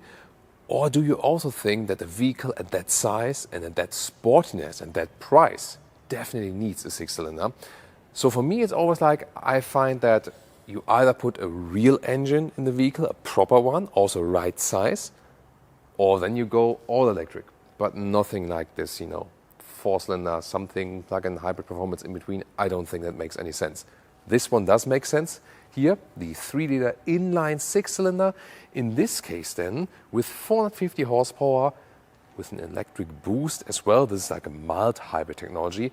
4.2 seconds in the acceleration figure. If we compare this one here to the CLE450, it is the same base engine, just that this one here is 0.2 seconds quicker and also is around 70 horsepower more, just in the figure-wise, and it also has an additional electric compressor, also interesting. And the all-wheel drive setup is a little bit different. This is here a more variable all-wheel drive setup they have for the AMG version. Still, you will remain in rear-wheel bias. Do you see that here, the red seat belt through the glass? Because this is a seat belt reacher there, and it goes back. And when I close the door then soon again, the seat belt reacher comes towards me. Zoom more to that. Here, this is the key fob. Really good quality, and then door closing sound is, I would say, standard. Most of the time when we have frameless doors, it doesn't sound too good. There are very rare exceptions where it still sounds good when you close the door. Then inside of the doors, this is all, you know, wrapped tightly here with high gloss black and capacitive BS hashtag. So this doesn't give you a real haptic feedback. Not too much to my liking though. Then the optional Baumeister sound system. Inside of the doors here, all hard pack. So yeah, what we see at the inside of the door, maybe not my most favorite. But here then, the steering wheel is pretty cool. Also with the microfiber, they call it MicroCut. That's an internal brand name for that. Steering wheel also with capacitive controls. You see one button is that whole field then. This will be interesting here with the controls for the driving modes and so on. And we can have carbon fiber decor elements next to these illuminated and with clicking sounds, the air vents. That's always a nice feature. Seats look pretty spectacular. You get base sport seats. These here are the optional performance seats. So they have a wider shoulder area here. They are slimmer, they are stiffer, all covered with the microcut material, this microfiber. And also the outside is then the Artico, the high grade leatherette. So this seat is actually, as they say, completely animal free. So also AMG going into a more animal friendly direction. That's actually quite cool. And the normal sports seat give you a little bit better, you know, softer cushioning as for comfort and so on. These ones definitely very stiff. I have to see it in the driving part, how it plays out long term, but I would say spontaneously you would rather go for the base sport seat if you want most comfort. These ones would be more suitable for the racetrack and so on. Then headroom here with 189 or 6'2". Look at that, still some headroom left. And there is this panoramic roof here, and you can still open that one. And I do appreciate that, because we see so many fixed glass roofs nowadays, and this one is a very wide opening actually. And it also has this shade. It comes forward here now just a little bit, so you can also put that shade completely in the front if it's really hot. In order to use this service, you need online voice control. Please check your Mercedes-Me settings. Look at that here, cool feature. You could put the lower part, a little bit longer of that seat here. And yes, you can drop your dirty comments right now, right here in the comments. Yeah, it looks really spectacular, doesn't it? Works for the co-driver seat and also for the driver seat. Interior cockpit overview, 11.9-inch digital instruments, 12.3-inch rather vertical oriented screen, a rather known Mercedes interior, some sporty features definitely, like this microfiber steering wheel, and here we can also see these controls here for the driving mode selector, for example. They also switched then in the screen. That's pretty cool. And on the left side I can, for example, activate the exhaust mode. Not allowed to hear that one today yet, but we'll keep you updated with that, of course. So for the user interface, especially with the controls here, it's actually quite good. Yes, the climate control is in the screen, but for that it always stays here and it's relatively easy to use. Digital instruments feature the standard Mercedes look, but also sport mode. And now here for the AMG is also the super sport mode, or even the track pace when you visit the racetrack. And also the head-up display is highly adjustable, race view, super sport, standard, minimal. I don't know what the infotainment system is telling me now, but here this is the settings for the head-up display. So you can also choose between all these options here. Infotainment system has this latest app view. We also know from the all-new E-Class, for example, so you can easier control everything. And you also have AMG specific gauges here, for example, to have some live vehicle feed while controlling it. And you have this animation of the IWC clock, so you don't have an analog thing in here, but you can use this one here as a digital stopwatch, for example. Middle console, yeah, high gloss black in the middle part. Not my favorite. Here on the inside, then you have cup holders. They are somewhat adaptive, but they don't hold higher bottles tight. In the front, what's pretty cool, there's an inductive charging pad, which is also cool. It sucks away the hot air. The only thing is this rubber pad. Sometimes when you put your smartphone on there and then you put it out, you might take this one out with it actually. I like the split armrest here in the middle. That's pretty nice. And also have USB-C charging and the closing sound. Now it's time to tease me a little bit. Thomas in the rear seat, time codes coming up. So I pull this strap here, then the seat automatically goes forward, and you can see, yes, you can also theoretically sit in the rear. But does that really work also for tall adults? Let's see. Also the nice microfiber on the rear seat. Let's see. I can crouch in. So it is kind of cozy in this dark hole here. Headroom wise, yeah, I have to bow my spine a little bit down. Yeah, maybe for a shorter trip or something. But when I try to, probably I should take off my shoes for that. Just to be, with good manners here. Sitting behind the driver's seat is kind of tricky. Let's see if it fits legroom wise. Hardly. But yeah, I mean here, as you can see, this like the seat as I would be driving. So I think it does work for shorter trips. Yeah, with some compromises, and also pretty stiff, the whole bolt string. But good to have the microfiber here as well. Maybe in a way that when the passenger seat is slid a little bit more forward, then you drive it with 3 tall L's or something. But yeah, it's always the case that maybe you want to drop someone off, like maybe at the train station or something like this. Yeah, like I'd always do with Michelle, for example. but then he's most of the time on the co-driver seat. Unless Leah is also with us, then Michelle could be sitting here. Yeah, okay, just thinking. So at least you have the possibility. Trunk or boot, 420 liters. That's 6 liters more than with the Sofa C Coupe and 5 liters less than with the E Coupe so far. Here, a little bit more than 1.40 meters in length and also 1.40 meters in width. Fold the seats from the rear, and then you not only have like half, but also this ski hatch in between. You push that through like this. So there you can see you have then these 3 possibilities. Just this hardback part here. We've seen it with a lot of new Mercedes vehicles. Yeah, I think it would be nicer if it would be covered in, in some kind of fabric. By the way, we can also take out this one, and you can actually take everything out like this. And this is a pretty cool idea, basically, to have this shopping basket underneath. It's also not new at Mercedes, but here, like this, yeah, why not? Because I'm not sure if that happened to you, but for me, sometimes when we go shopping, then it's maybe like, spontaneous or something, and then it's like, damn it, we forgot the shopping bags again, because, especially we try to save not any more new plastic bags and so on, and you always want to take your existing shopping bags and then you forget them again. Yeah, but in this case then you at least have this. So is this the AMG to go for now, this sweet spot? Well, it is kind of like this entry-level AMG in this segment. I think it's a good idea because you still get a real 6-cylinder, and it differentiates itself against like the C63 or also like a GLC63 and so on. And it's not as expensive as like an AMG GT 2 or 4-door and so on. So I think they really nailed it with this one here, also design-wise. What do you think? Do you agree with me?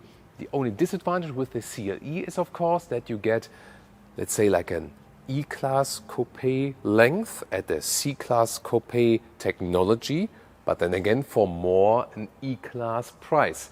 That's the whole concept of the CLE, not specifically with the AMG version, but in general of the CLE. But overall, I think especially design aesthetics-wise, it works very, very well. If you really made it, you can buy a Mercedes S-Class. Others dream of an AMG model. Well, or you could just buy both in one vehicle. This is the new Mercedes S63 AMG. We'll tell you all about it with Thomas and Autogefühl in 4K, full screen, full length. Let's go here. We have 2 cars for you initially. This one here in Nautic blue, chrome frames and so on, more the classic style. And behind it, we have the little bit more sinister styling, the darker styling in diamond white Magno matte white paint and with black accentuations, a night package plus a carbon package. We'll tell you all about it in detail, and we'll drive it today here, of course, in the Los Angeles area.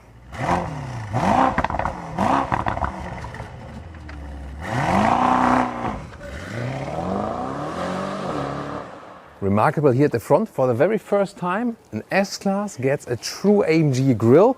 You can here see it with the vertical fins and no standing Mercedes star on top, but the AMG badge. This vehicle here is equipped with the night package and on top of that the carbon fiber package. That means we have the carbon fiber insert here in the lower part and a rather darker frame around the grille.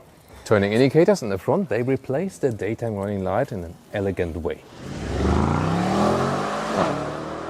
5.34 meters or 210 inches is the length of this vehicle, and powertrain wise we have the V8, which is powering both axles actually, rear wheel bias, it's an all-wheel drive system, plus an electric motor that is just powering the rear axle. Soon more to that concept. Wheels, either 20-inch in Europe and optional 21-inch in the US. These 21-inch wheels are standard, of course different stylings, really massive. And then you can also get optionally these carbon ceramic brakes here with the bronze calipers, also very impressive element. The carbon fiber pack also adds more carbon fiber here to the side mirrors and also to the lower spoiler part. And you have this classic S-Class design style. Technology-wise, it also gets the rear axle steering as standard, together with the anti-roll control.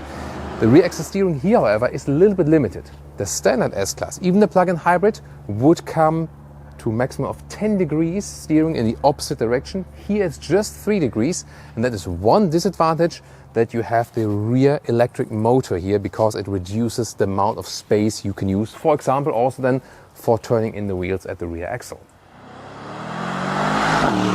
Towards the rear you can see the C-pillar is always the defining design element of an S-Class, and also that this part here is directly always up in the middle part of the rear wheel. Very interesting, isn't it?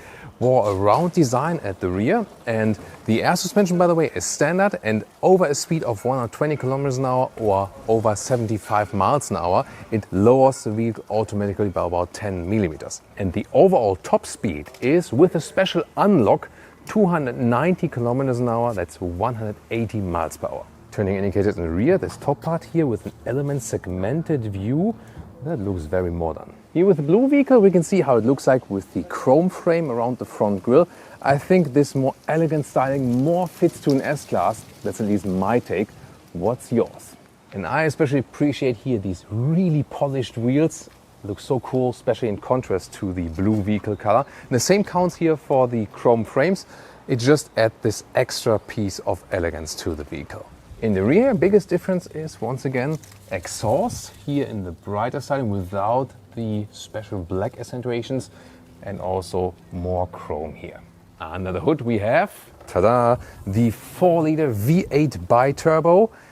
Together with the electric drive, we have 800 horsepower of system output. The strongest S-Class ever. 3.3 seconds is the acceleration figure, 200 kilometers or 62 miles an hour. And how do they achieve that? Well, the normal plug-in hybrid of the Mercedes S-Class has a battery capacity of around 29 kilowatt hours. This battery is a performance battery inspired by Formula One tech from their racing team.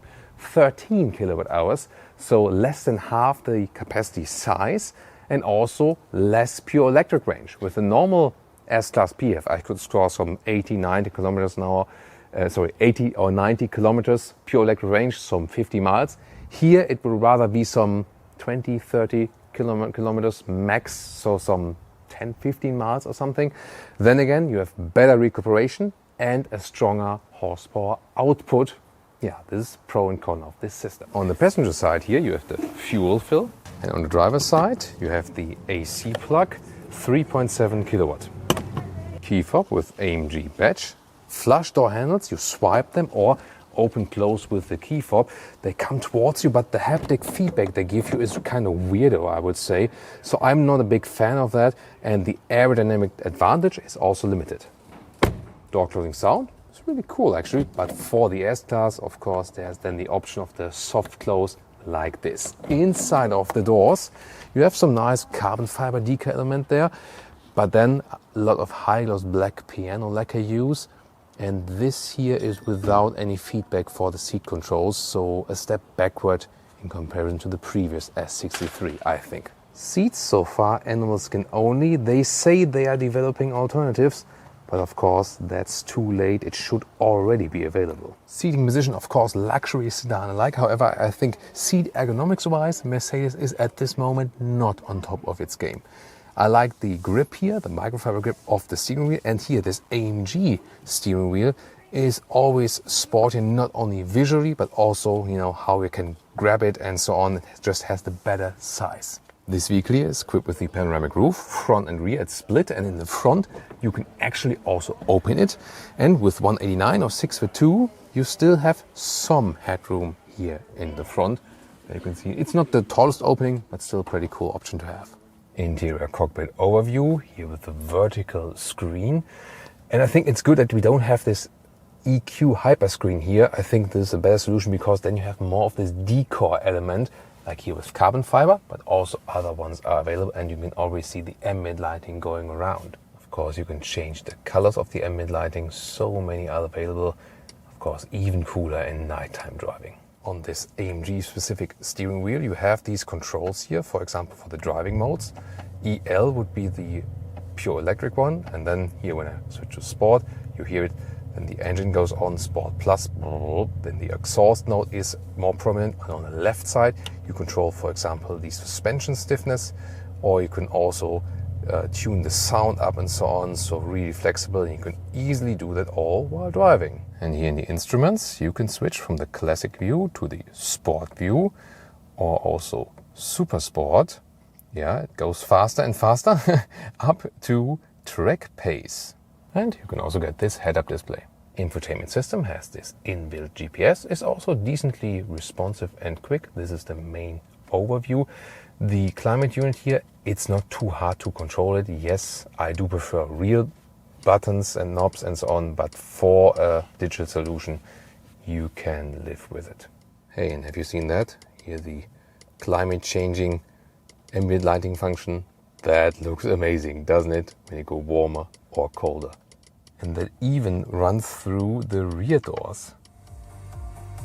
Wow, and that optional Burmester sound system here gives a really crisp sound indeed. Just remember, the Burmester sound systems always try to make the sound most authentic as possible as the original source. They don't deliver this bass-intensive club sound. And you can see here, this is the Apple CarPlay integration, wireless or wired, and the same counts for the Android Auto. Middle console here in the front, cup holders, but they don't hold higher bottles tight enough. USB-C charger, inductive charger, and here the split armrest with more charging. Look at that, now it's time to check out the rear seating area. First of all, when I take a seat in the left part here, this is the seat as I would be driving. You can see here, this is of course the long wheelbase version, and then I have a lot of legroom left, although I'm driving in the front. Headroom, when I lean backward here, is also fine. And then you can get different setups here. This one is a 5-seater, and you can fold up this middle part here. Well, sitting in the middle part is not the focus, not too comfortable, but for short ways it would work. And then I switch over here. I took my shoes off before. Here we can fold down this then as a middle console. You have more space in here, inductive charging pad. You also have this separate screen you can take out, and then you can control here, for example, like the seating and massage functions and so on. But you can also control it here at the rear seat entertainment system. And I really like these buttons that control the rear shade, the upper shade, and also the shades for the side windows. So here you can lower or higher the window and just pull it one more time, and then the shade goes up. So easy solution. Second button I showed you underneath that is then for this top shade there, and this is just a shade, it's no opening whatsoever, but also very easy control. And the last button then there for this rear shade. And you can use these Mercedes headphones. They have actually very good passive noise cancelling, so I can't hear anything going outside around me anymore now. And if you press this magic button here, then you get this executive position here, the chauffeur mode or being chauffeured mode. I cannot stretch my legs entirely. That's however playing on a very high level here with 189 or 602, but in the Audi A8L or in the BMW 7 Series, I can stretch my legs a little bit further. You can see the lower calf rest went up. That's really comfortable. Also the footrest and so on. And that's a very great and relaxing position. Then you can also activate the massage seats alongside. That's pretty amazing, isn't it? By the way, if you wonder, can the driver still see the side mirror? That's indeed a problem here. I recently talked to the chauffeur driver in the 7 Series, and he actually told me that there it was no problem, because there the seat is a little bit smaller. The front seat is kind of like small, folds together a little bit better, and then you can basically still watch the side mirror, but here it's really a problem. But in this case probably you say like, I don't care as an executive person in the rear, especially with these microfiber cushions here. Beautiful. Ooh, and here we go, automatic seatbelt reachers. And you can also get these inflatable seat belts. It's really cool. It looks and feels a little bit weird, but they are actually, in the case of a crash, they kind of blow up like a seatbelt airbag, and then they make the area bigger where the seatbelt hits the body, and therefore all the pressure is evenly distributed. That's actually a pretty cool safety idea. And you can get this small fridge here to store your precious bottles. In this case, only water, because hey, it's an S63, so at any time I want to be able to jump from the being chauffeured position to the driver's position, back again to floor it out myself. For such a large vehicle, 305 liters of trunk capacity is relatively small. However, it's longer than 1 meter or 40 inches. that you can use, and there's no separate step in here. It's the same as the normal plug-in hybrid S-Class. Of course, it's not too wide. You can see here, this is in the back part, more like a little bit over 80 centimeters or 32 inches. This big piece there, by the way, you don't have to have it. This is actually the small fridge, and you can just take it out. And here a second interior styling for you in brown. I think better than red, definitely, isn't it? And listen to this. Matte wood deco element. I think that's pretty beautiful, isn't it? Sport Plus, let's go.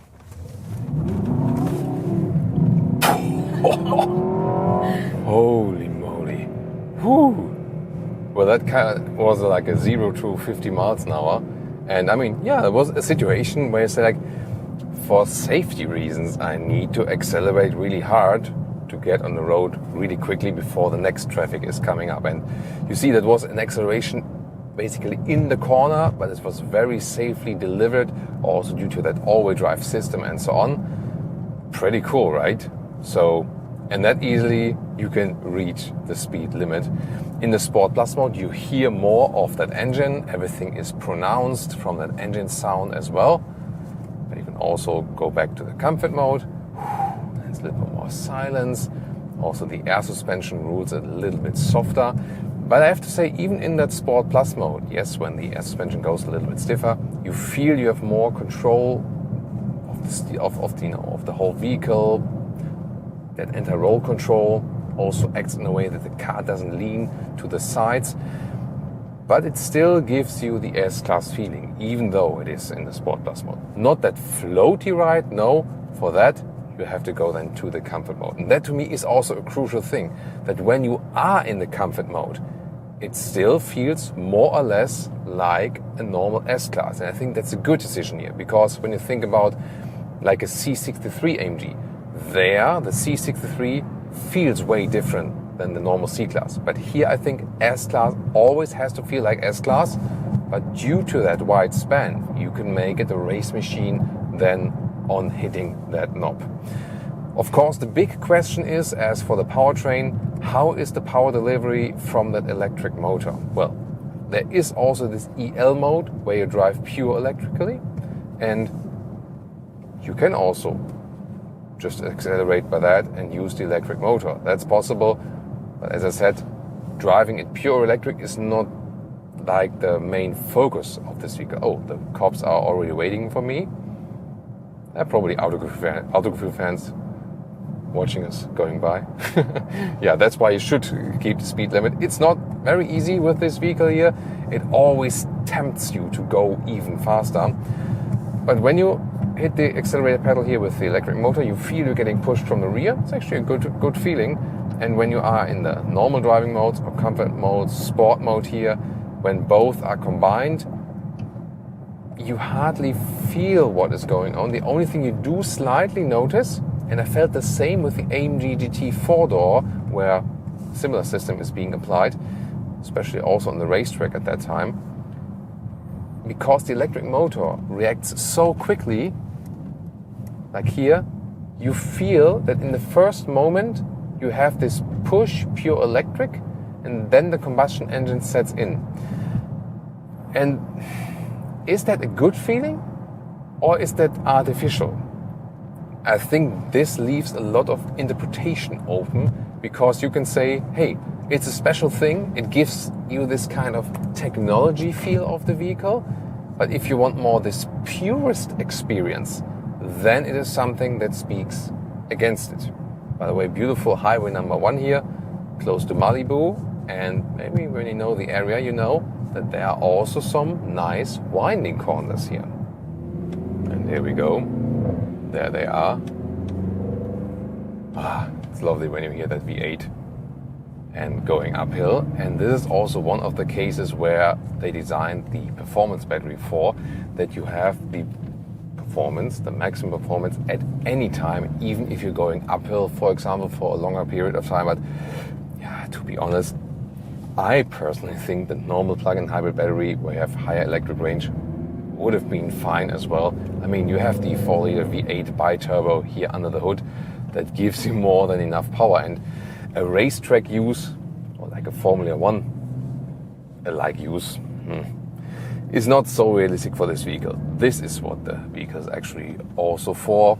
Not only nice acceleration when you're cruising or maybe some nighttime drive, maybe showing off a little bit, and but here that you can have this luxury sedan and at the same time have great agility. And the cool thing is, to me, the steering is a really nice combination also with the rear axle steering. It feels very light and sporty, although it is a super heavy vehicle.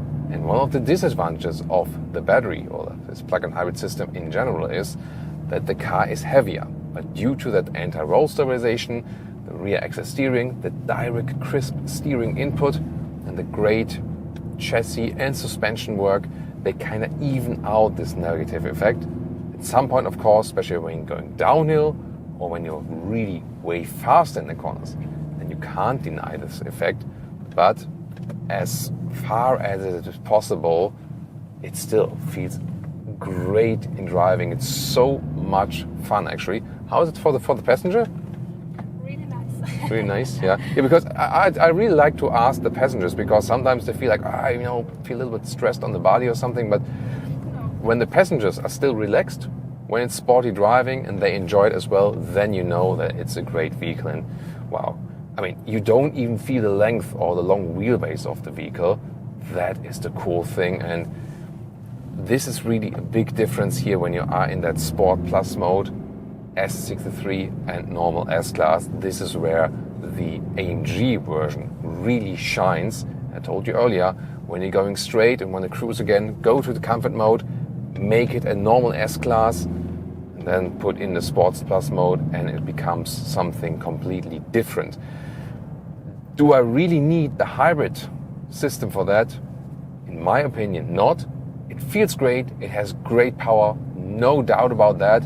And yes, you have an even more instant acceleration somewhat, but I would have been totally fine if they would have just left out this battery system, to be honest, So it has great performance, but it's not necessary really to achieve the great fun driving experience that you have just by the steering and the chassis and so on and so on.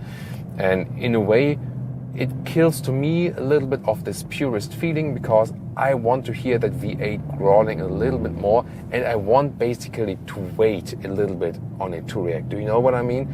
So I, in a way, would prefer it to be a little bit less performant, maybe on paper, but better performing, from the gut feeling.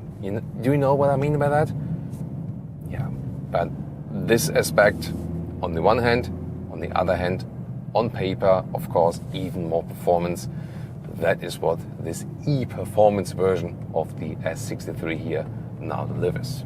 And we have a nighttime driving experience for you on special request, because I know you love that, to see a special luxury car, especially also with the ambient lighting. Here, by the way, the IWC watch or clock in the digital way. You can also start that as a stopwatch. That's very interesting, isn't it? Because there's no analog one left, they came up with the idea then to make it digital. You can set the ambient lighting, by the way, also on this adaptive mode, that it switches, slightly, slowly from time to time. You can also deactivate it if it's just too much playing around for you. And you also have some more effects of the ambient lighting. Showed you that to you earlier, like here the climate control. That's always a funny thing. And for example, also there's an exit warning over the ambient lighting. For example, when you want to get out of the vehicle and there's someone next to you, the car is actually seeing that, then it also has this red flashing, for example. So let's go here, a little bit more of the city traffic, and I can be in the electric mode, for example, to have no emissions then locally. When you press this button, by the way, you can also set 3 different recuperation stages. And in this case then here, for example, strongest recuperation, when I go off the throttle, really reduces almost to a one pedal driving feeling. Or you can just set it to level 1 and then it's not too much, or level 0 even. Of course, you can always recuperate by pressing the brake pedal. That is also possible. Yeah, I mean, that is something that Mercedes has figured out very well. This nighttime driving with the ambient lighting and so on. Always pretty cool to do that. Let's see, make a left turn here. Yeah, so this makes it always an experience when you drive at night. Here you can see how it switches then a little bit around now in this purple style, and it can also wanders from left to right. It is not as extreme as in the all-electric vehicles, where you also have this a special energy mode where it reacts to the throttle and the brake. That's, I think, a little bit too much. Here, by that, I think still a nice compromise, I would say. Oh, here, the stopwatch just ran further. You can also reset it or pick different modes, like see the energy flow of the battery. Maybe a cool thing for the passenger to see. For the driver, yeah, I think you should just concentrate on the road. Can I name this vehicle in 10 seconds? Let's go. Mercedes-AMG GLC63 S E Performance 4MATIC Plus.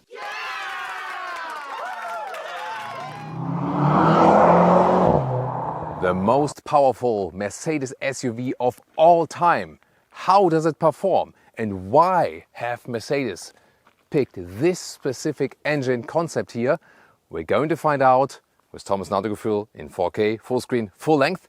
Let's go with the Mercedes-AMG GLC63 SE Performance.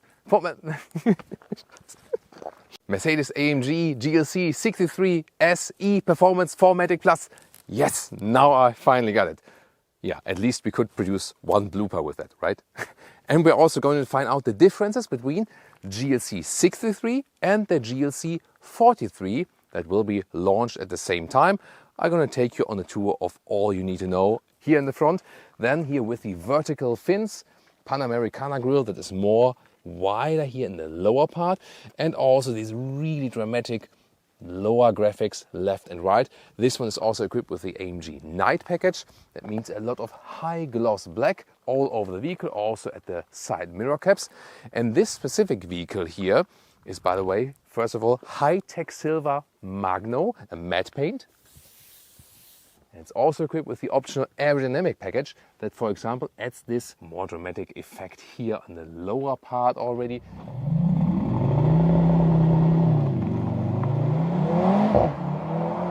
4.72 m or 186 inches is the length of a GLC, and here the AMG version start with 19-inch wheels for the 43 model and 20-inch for the 63 model. However, these here are the optional 21-inch wheels, even more massive, cool styling in the Spider AMG style, red brake calipers as contrast. And suspension-wise, it's interesting that they do not offer air suspension like in the previous generation or like they do in the current generation for the normal GLC.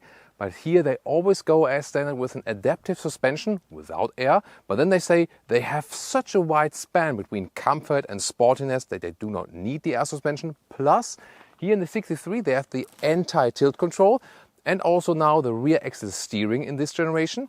However, in the normal Mercedes GLC, up to 4.5 degrees in the opposite direction than the front wheels. Here it's limited to 2.5 degrees because they always equipped with wider tires, most obviously. So they're a little bit limited in the rear axle steering, and it steers in the opposite direction until 100 kilometers an hour or 60 miles an hour. That's a very high threshold indeed. Then it goes in the parallel direction. And with all of these different measures, actually, we're going to find out if it's really true that it does drive comfortable and super sporty at the same time. And will I miss the air suspension in the driving part? We're going to find out very soon. In the rear, very massive, especially towards the lower part, we'll have more high gloss black. And then Autogefühl fake exhaust alloy, because on the inside you can see, there you see the real exhaust and the outer tips are just for beauty purposes and more beauty purposes also here in the top part. And then you have an even larger spoiler here. It also serves aerodynamic purposes indeed, not only just for the beauty actually or for more aggressive look. It adds more downforce, yes. However, that also means higher consumption. Yeah, looks funny, my shadow in the vehicle, right? You always ask me about the regions where we are filming these vehicles. Of course, they are varying, especially also for you, that you have a lot of great images in the background. And this is one of my favorite regions in Spain, actually, the Montsant region of the Montsant Mountains, also the so-called Priorat region, where they have a lot of wineries here and so on. So very beautiful, especially, you know, these mountains here. And yeah, as far as I've read, this is actually former sea ground, actually, of course, you know, millions of years ago. But yeah, it's really beautiful, especially at the top of the mountains, and you have great roads here as well. Turning indicators in the front replaces the top daytime running light. That looks quite fancy, doesn't it? Turning indicators in the rear, well, it's right here. Not too bad, but not as cool as in the front, isn't it? And now just dream for a moment that this is your house and these are the two vehicles that are parking in front of your house. Okay, dream is over. Let's talk about the colors. This is here Patagonia Red, also very striking red color. And this one here is Graphite Gray Magno, also here a matte paint. And talking about active aerodynamics, here in the front grille, both in the wide top part here and also in the lower part, it can be shut for better aerodynamics. In the lower part, we can even demonstrate that to you, because when you turn on the engine or turn it off, then directly opens or closes. In the upper part, that only works in when you reach a certain threshold of cooling that is being needed or not. Key fob here with AMG logo, and also at the back part, it's really heavy, so good quality door closing sound. That doesn't sound too good, but once again the Magno paint, I love that, just to touch and feel it. Then inside of the doors, everything wrapped tightly, sadly a lot of high gloss black, and also this one button design here for the seat heating, for example, and for the memory seating. So design wise it looks cool, but then when you touch fingerprints and so on, it's actually not that cool then. Well, what's nice are these AMG entry badges, and also with the floor mats. And what I also love here about, standard for the 63 version, here the microfiber steering wheel, at least at the sides. And then you have #capacitive BS buttons on the steering wheel, also not that good to control. But then again, here when switching the driving modes, that is fairly easy. Then about the seats, you get a standard sport seat, and then you can optionally go for these performance seats. They are a little bit stiffer, but also have more bolstering on the side here then. So, it depends. So they hold you tighter, but they're also less comfortable. And usually standard would also be the Dynamica microfiber at the inside of the seats. This is here the optional animal skin pack. If you go for the microfiber, it's also giving you more comfort and more raciness at the same time. Then here, 189, 6'2", still a lot of headroom left. This one is the version here now without a panoramic roof. You could still go for one. And the steering wheel here goes up and down, in and out. Need some ignition for that.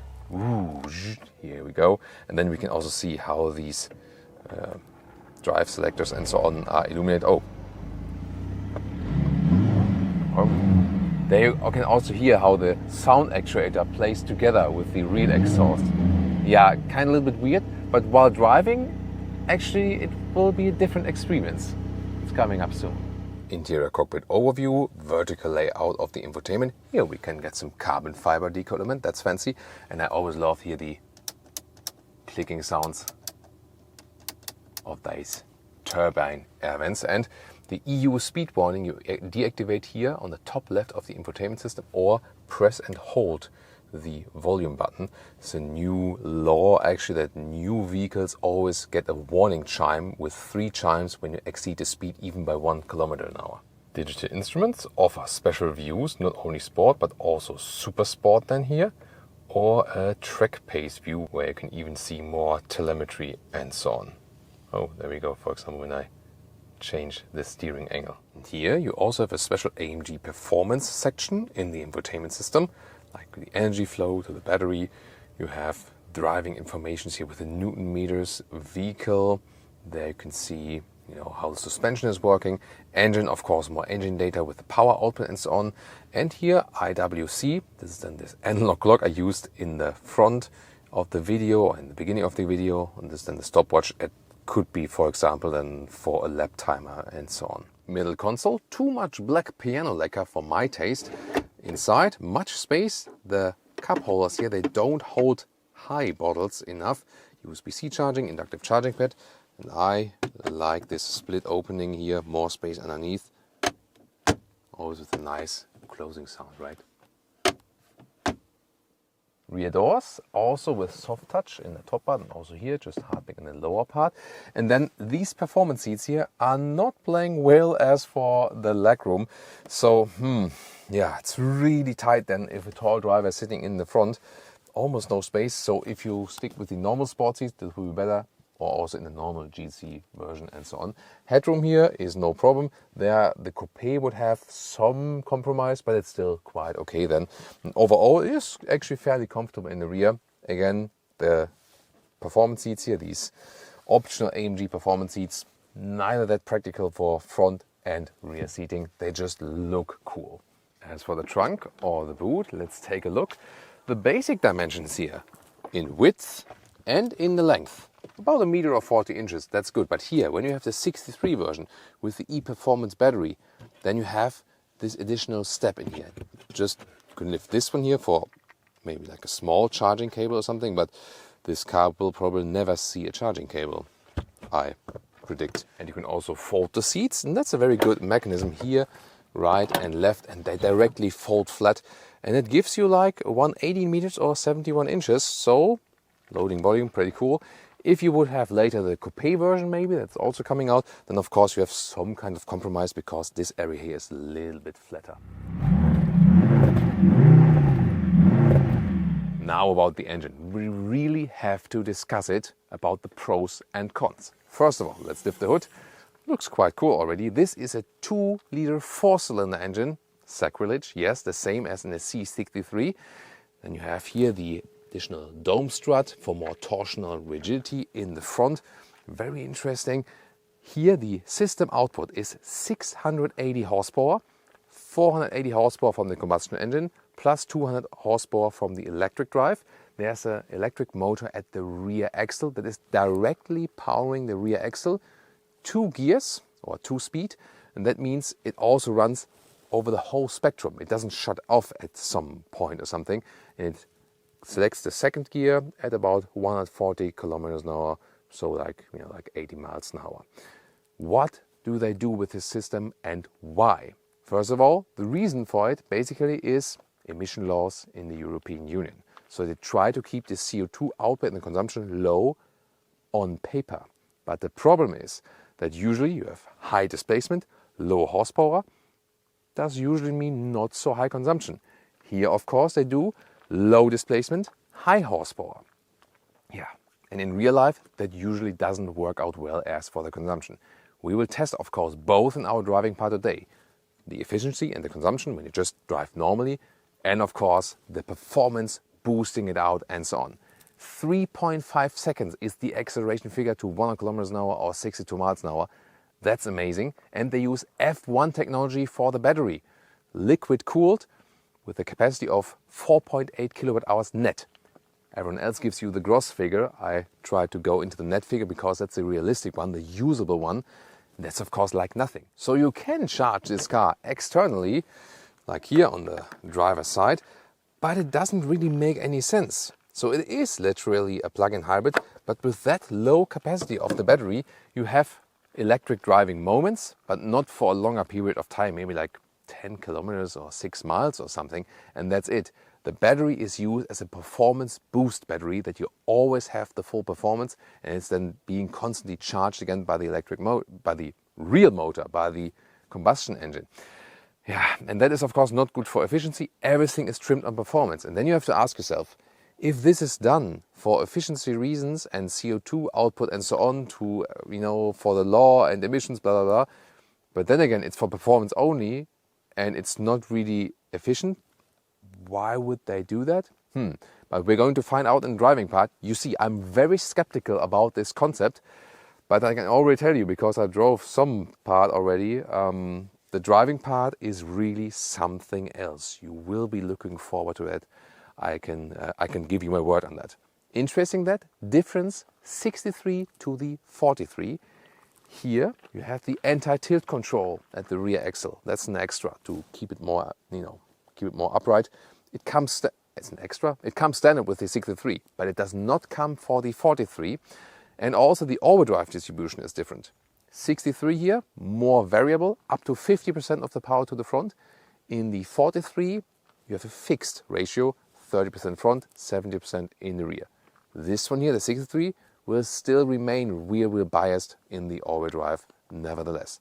And the acceleration figure, whereas this one here, 3.5 seconds, the 43 model would be at 4.8 seconds. So this one here, the quickest, the most powerful SUV Mercedes has ever built, with this very peculiar or unique concept. But does it work in driving? I want to find out. Everyone ready? Launch control, acceleration, let's go.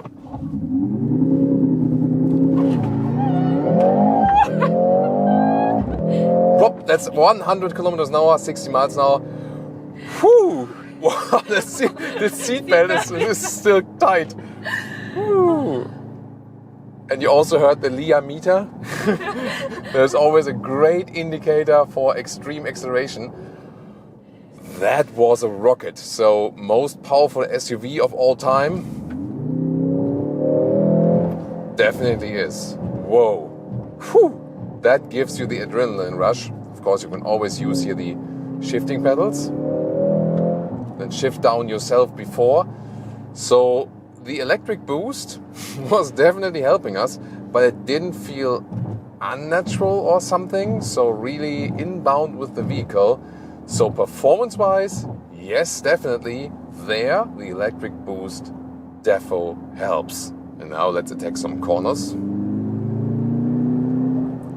Sound actuator is actually recording the sound from the exhaust and then recording that bass line, so to speak, and then creating live the sound out of it. So it's not a direct recording, but it is the live source where they create the signal from it. And that's why it's also really aligned to what we do actually with the engine.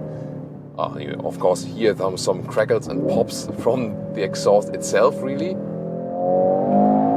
Yeah, my favorite thing is really using the shifting pedals myself. This one here, the 63 model, also exclusively has the anti-tilt control, so the car stays more upright. It doesn't tilt at all in the Sports Plus mode. The suspension is also set on a stiffer note.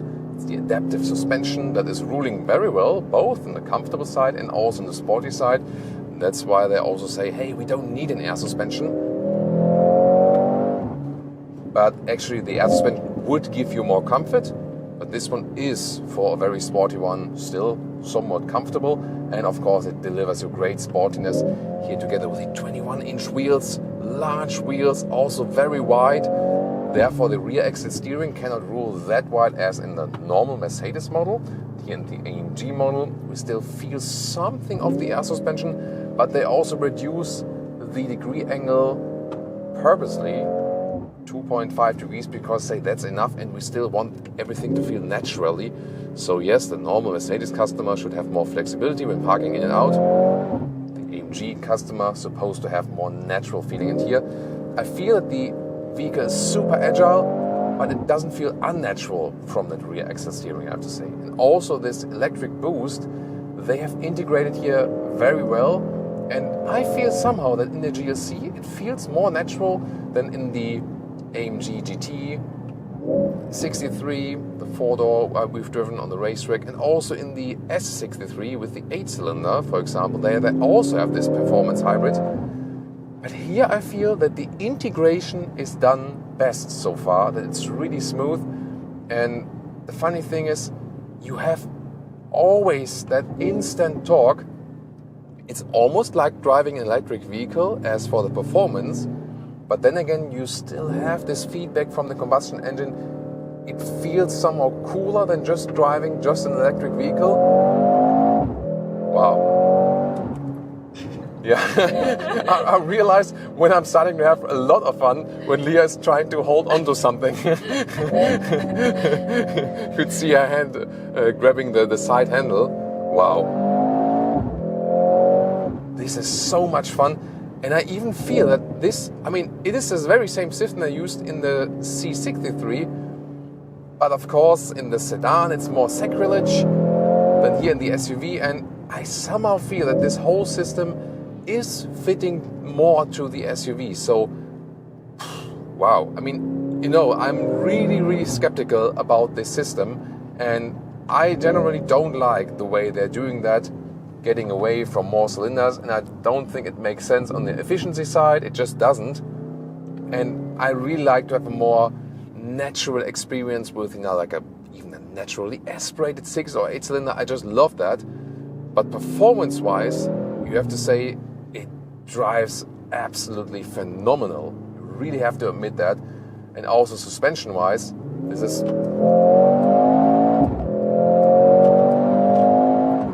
oh my gosh, holy moly. This is fantastic. I mean, I'm not sure if I ever had so much fun in a sporty SUV. It's so flawless and smooth, doesn't lean at all. And usually the way is that, you know, for example, when you drive like a Porsche Cayenne or Macan or something, then you always know like, yeah, okay, that's the maximum they can do with an SUV and it drives fantastic. But yeah, okay, the sports car is always better. And in a way, it will always be like that because you can't deny physics. But the way this car engages you here, this SUV engages you for this kind of high body type is absolutely fantastic. The rear axle steering, by the way, switches to the parallel direction, then just, you know, like 0.7 degrees or something, when you drive more than 100 kilometers an hour or 60 miles an hour. That's a very high threshold. That means when I'm driving here quite slow, then the rear axle is really ruling with, you know, in the opposite direction then than the front wheels, just in the parallel direction above 100 kilometers an hour, 60 miles an hour. When you're driving really slowly or need to like use a roundabout in a city or something, then it really helps to reduce the turning circle still. And when you're going here, for example, for the comfort mode, then it drives also really silently, less actuation from the sound emulator. And of course, it can also drive pure electric. Then it depends on the speed as well. It switches actually to a second gear when you drive more than 140 kilometers an hour. So 2 gears for the electric motor that is always just powering the rear axle. And here, for example, when I don't need much power, I'm driving all electric. And indeed, due to this 2-gear system, we can always actually have the electric motor running. It doesn't have like a top speed that is separated from the rest of the top speed of the vehicle, for example. That's also a very interesting factor here. So this one can do both, drive all electric and silent, maybe have like a transition in the city or something. And as soon as you want to attack again, you just switch it here at the steering wheel. That's a very practical thing to do. And then you're ready to attack again.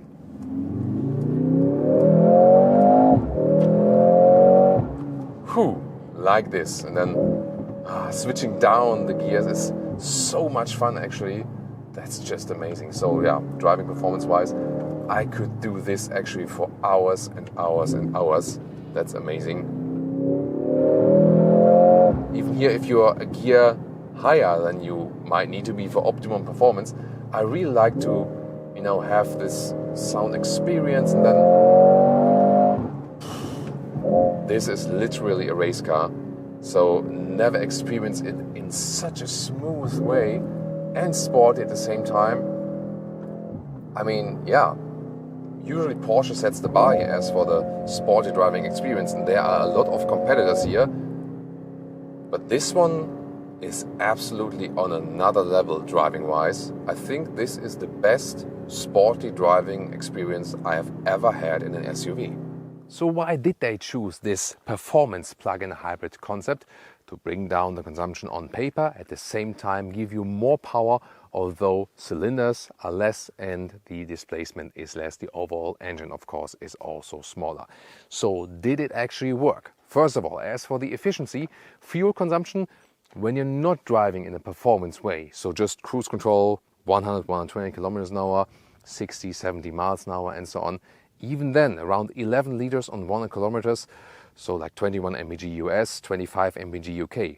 And you might remember our recent GLC 300 episode, where we had a consumption of about 7.5 liters on 100 kilometers, more than 30 mpg US and more than 40 mpg UK, this is a massive difference, although it's both case a 2-liter 4-cylinder. So this engine here is incredibly inefficient, extreme high consumption even at constant and good speeds where you have good conditions for the consumption and so on.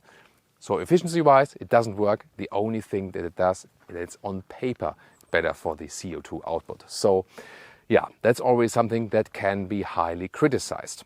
Then the overall concept of making things even more complicated, putting so much extra weight in it, the battery, this Formula One tech in it, plug-in hybrid drivetrain, and then adding all the electronic helpers and with the suspension and here and there.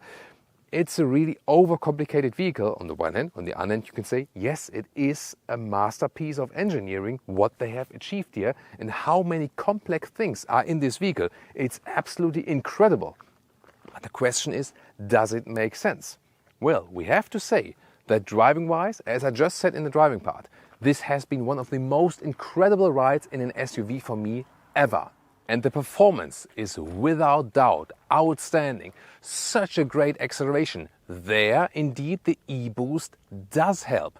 And the driving agility, what they've done with the suspension and so on, I can't believe how good this SUV is riding. You don't feel it's an SUV.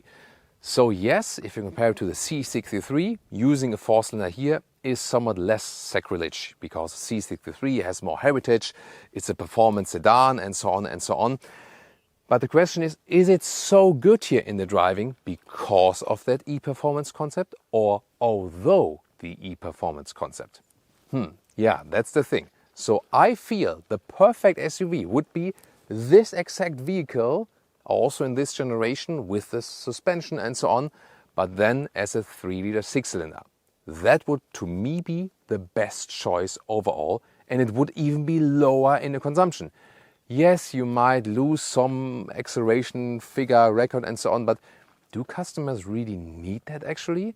For me as a car customer, I want a great engine that is reliable and shows performance. And I don't care so much if there's 0.5 seconds acceleration less or more. I want it to be great, good sounding and reliable and fitting to the vehicle and not adding extra weight with additional battery and so on. That's my take. What would you think? So the most interesting thing will be now testing the GLC43 without that plug-in hybrid concept, but still with most of the features except for the anti-tilt control and a little bit different setup as for the all-wheel drive. So might the GLC43 be the best spot to pick then in the performance SUV segment? We will find out very soon, because in general I can say this GLC here is actually at this moment probably one of the best Mercedes you can buy from the whole model portfolio.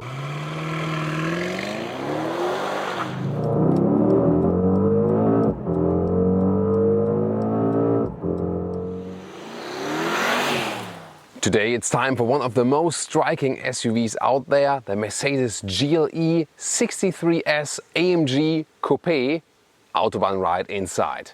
In the front, a typical AMG grille, here vertical fins, and in the lower part wider than in the upper part. Massive Mercedes star, but two-dimensional to hide the sensors behind it.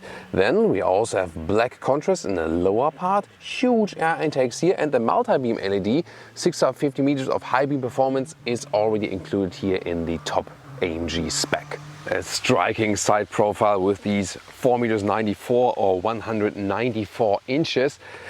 Of course, the GLE is available as the SUV like this, or here then as the coupe shape with even stronger shoulders. The 63 S, sporty dimensions of course, here painted wheel arches, vehicle color, by the way, Mojave Desert Silver, so you have this kind of desert shade noise. And the funny thing is, with boring vehicles, this vehicle color makes it maybe even more boring. But with sporty vehicles, it has something very special, doesn't it? Especially then in the combination with the black wheels. 21 inch would be standard. These are the optional 22 inch and optional carbon ceramic brakes here. Of course, very expensive. And then with these golden brake calipers as a contrast. Then we have the night package, so even more black in the lower part, and also black mirror caps. This is an option. And towards the rear, we also have tinted windows. So wow, isn't that a massive look? What a massive appearance here also in the rear, especially 3/4 rear perspective. And then an integrated spoiler lip. I think I like this subtle design as for that. GLE63 S, the S model, a little bit more horsepower, but yeah, that badging looks a little bit weird, doesn't it? Massive diffuser starting in the lower part, and these exhausts, first of all, look, wow, super impressive. But then when you take a look at it, Autogefühl fake exhaust police alert. Yeah, we won't miss that. This is here. I mean, the air goes through, but still, come on, really? And suspension-wise, the 63 models come standard with the air suspension. However, here in the AMG trim, on a stiffer note, together with the big 22-inch wheels, how will that play out for comfort? We will find out in the driving part very soon. Oh, and by the way, this one here does not feature a launch control. However, it does offer an emotional start program, they call it that way. So you have to hold down one of the shifting pedals and then at the same time press the start stop button, and then the exhaust note is a little bit more powerful because the valve is already open. Under the hood here we have the 4-liter V8 bi-turbo, over 600 horsepower, 612 plus the electric boost from the mild hybrid system here in Germany, for example. All-wheel drive with the rear-wheel bias and a lot of carbon fiber use here. 3.7 seconds is the acceleration figure in miles per hour to 60 miles, or 3.8 seconds to 1 kilometers an hour. Pretty massive. The same acceleration figures, by the way, for the Audi RS Q8 and the BMW X5M or X6M. Only the Porsche Cayenne Turbo GT is meanwhile faster. We also, of course, have a special race track feature with that one. Car key here with a nice unique black finish and the AMG badge. I really like this car key. Also prefer this one here over the very new ones. And also classic door handles we see with all new Mercedes vehicles with these adaptive door handles, which are kind of BS, I think. And door closing sound. Oh wow, this is not only solid, this is like, this sounds beautiful. Inside of the doors here still with seat controls that can be physically moved. That's way to go, how it's supposed to be. In the all new Mercedes vehicles, you might know, you've seen it from our reviews, EQS, EQE, S-Class and so on. They cannot be physically moved anymore, and that's a step backwards. So this is still the Mercedes deal we know and we like. Burmester sound system, really great surround sound, carbon fiber insert inlet, reasonable door pockets and AMG entry badge right here. Steering wheel in the AMG style, and my favorite one with microfiber surface, great grip, not sweaty in summer times and warm in winter times. And here we still also have physical buttons on the steering wheel. They're really high class. There is some kind of touchpad here on the top part, but that's actually quite well to control. And also on the right side then, for example, for the volume, this is how we need it and not like in the all new models. At the moment all is blacked out, and you can see here the screen kind of forms one unit and will of course then change from the visual appearance when we turn everything on. Seats in the 53 AMG in the US, you can still get a full Artico seat if you want to go animal free. Here in the 63 models only animal skin is available. There is here some microfiber trim on it, but the main part then is animal skin. Getting inside, shoe tab with the black microfiber shoes fitting to the black microfiber steering wheel. Yeah, so you know, everyone needs, you know, their own hobbies. That's mine. Then upright seating position here, and although this is like the AMG version, you still have a comfortable seat ergonomics and also a good king of the road seating position. The GLE for that reason is one of my favorite SUVs because it gives you such a relaxing experience. However, in the driving part we'll test it, how it moves to the, you know, comfort sport compromise in this AMG version. This will be very exciting. Electric control of the steering wheel when we turn on the ignition. There we go. So here now, steering wheel up and down, in and out. Also electric controls on the seat, I already talked about that. And one wheel is 86 or 6.1, we can move the seat a little bit lower. This is the only thing, when the controls are on the inside of the doors for car reviewing, it's not that practical. Otherwise it's really cool. Here enough headroom with 186 6.1. Nice microfiber ceiling here from the inside of course as well. You can also get a panoramic roof if you like. Interior overview, call me old school, but if you compare the new hyper-screen interiors with screens all over the place in the new Mercedes vehicles, here the electric ones for example, and then you take a look at this one, I think this is the better layout for the cockpit, isn't it? It's still central here also with a lot of great ambient lighting. At nighttime you can very well see it. And then 2 times 12.3 inch screens, and this is all screen I need actually. What's your take on that? Do you prefer this setup here by Mercedes or the all-new ones? Steering wheel itself, again with a nice look and also good grip with the microfiber then here. Right touchpad here and left touchpad, and the left one is actually then to control something in the instruments, so I think that's a good solution. At least we have here still the hard buttons for the cruise control, and then here for the volume. This is the easiest way to change the volume while driving, definitely.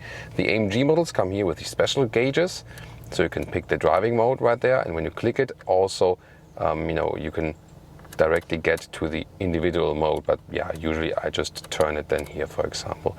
On the left side you have something, you know, similar. You can activate the exhaust knob, but here you can also pick on these here on these screens what you want to change. Most of the time I leave that and just turn the driving modes right here, and that's it. The digital instruments with a special AMG gauge, big speed in the middle, and then you can adjust what you want to see. You can also have the map here inside. This is also possible like this, or you can also have then here the most recent guidances, and you can also put it to full screen, so you have the best map view like this. It always looks like some, you know, like some army goggles or something, like binoculars. What's your take on that? And of course you can also go back to the classic gauges, for example, if you rather prefer that. So you don't have to go for the AMG performance gauges. So these show you also like some boost and something, but you can also, if you like, just go to styles and displays and then go for a more classic appearance like this. Or then Super Sport, this is also possible, looks a little bit more tech-alike. Most stuff is already included in the 63 model. The head-up display is not still an option, and here you can also get like this performance head-up display view. Infotainment system here with performance gauges, so when you turn on the engine here, and then, yeah, race mode, why not? See also the car shaking now a little bit when there you can see engine torque, engine output and so on, kilowatt and horsepower. That's pretty fancy, isn't it? And then to the main menu, like this, MBUX. Let's take a look at the GPS, like here. And I can also control it here with my right thumb, by the way, with touchpad. But this is kind of like an okay touchpad. And the other possibility is then from down below then another touchpad. So different redundant controls as for that. And inside the map, you can see here it's kind of responsive enough, definitely. And let's ask the Mercedes. Hey Mercedes. How can I help? Drive me to Frankfurt am Main.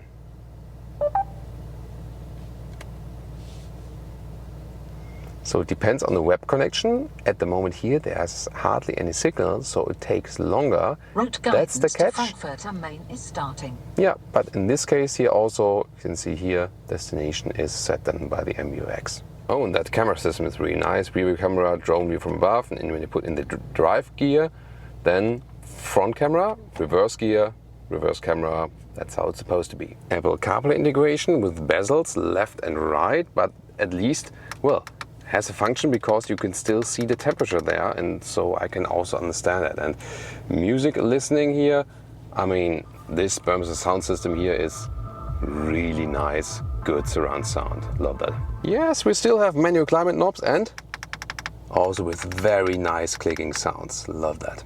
Lower area, slide this one open, then inductive charging pad, USB-C connectors for your smartphone, Apple CarPlay Android Auto with wire, and then adaptive cup holes, and they can be cooled or heated. Nice. Then we have this touchpad here, but I would prefer if they would stick with the manual turning job, because when you're driving and you work with thin air, so to speak, it's not ideal. Here, classic volume jog for the co-driver. There's still a map hotkey here to access it in the infotainment system, also nicely done. And here you have, for example, possibility to tune down the air suspension, so to set it lower or higher, depending on the surfaces you face. And that exhaust button. However, it also switches around with the driving modes. And then the split armrest like this with more space underneath. In the rear we have soft touch leatherette, also the inside of the doors, and then a lot of legroom left, no problem, because these seats here from the back part have a recess right there. And this seat bench also falls a little bit backward. That is not the best for comfort and seating, but better for the legroom. Also nice carbon fiber insert here. Headroom also no problem, 4 tall adults, easy. So it's actually enough space right there, but to me not the most comfortable seating here in the rear, but on a very high level, being said that. In the middle part, not such a high middle tunnel, that's okay. And in this middle part, it's actually quite soft still, so you can easily sit with 3 tall adults here. Then you have also a separate climate unit for the rear, one more USB-C charger. And in the middle part, you have a nice armrest with adaptive cup holders like this detail work, and you can also fold the seats from here directly. However, no possibility to move the bench or something. Oh, and I found something literally by mistake. So this one here, you can put it down towards you. They can easily access the USB-C chargers now, but when you put it a little bit harder, like this, oh, then this happens. So very rarely we see something like this by Mercedes. Or is it maybe intended that I can really access some cables in repairing or something? Does anyone from a workshop know? With 655 up to 1,790 liters, you lose about 200 liters if you compare it to the SUV shape. Headroom wise, not such a compromise. Here also in length and width, it's okay. You can see here with the cabin trolley, easy, big enough trunk. Height wise, of course, it is something of a compromise. So the SUV goes a little bit further right there, whereas the coupe shape is falling down. This then is a problem, you know, when putting things like this, still okay. But when you put them like this, in the SUV it would still fit, and here it starts to get a problem. But again, not such a hard compromise. This one here to be folded, this cover than there, and you can here actually just lower the vehicle with the air suspension to have an easy access. This is a 12-volt power supply here, but there are no possibilities to fold the seats. You really have to reach over or do it then from, you know, from the seating area. This hatch here opens really high. You know, this way, of course, I can still stand underneath it. That's good. However, it might be a problem for the height of some basement garage. Electric tailgate closing and very sensitive. Mercedes really does that very well to have good child safety for that. And what I also did is I restricted the height of the opening for my basement garage so it stops right here. Good boy. Because when you press and hold the stop button here, then you can really save this position. So you move it manually in that position you want. It's not too easy because the electric motor is always picking up again, so you really have to hold it tight. And then hold, here, press and hold, and then you hear like a, there it is, and then it saves this position for the next time. Damn it. Now I reset it, I'm not sure what, I have to do it all over again in the basement garage. Okay, I changed it just for you here. Welcome to Thomas's Performance Driving Lounge, here with the Mercedes GLE Coupe as the 63 AMG version 63 S. More than 600 horsepower from this 4-liter V8 bi-turbo, and we'll go to the race mode and start from 40 kilometers an hour to whatever, car passing by, and let's go.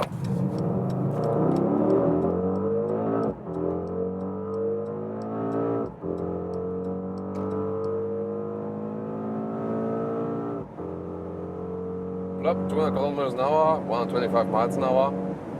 That went really quick. 3.8 seconds is the acceleration finger to 100 kilometers an hour from standstill, or 3.7 then to 60 miles an hour, and whoa, steering wheel really kind of sensitive at higher speeds. Look at that lane change here. The suspension stays super straight, so there's no leaning whatsoever, although it's a big SUV. But yeah, I'm not sure. I have had better steering feelings, I have to say.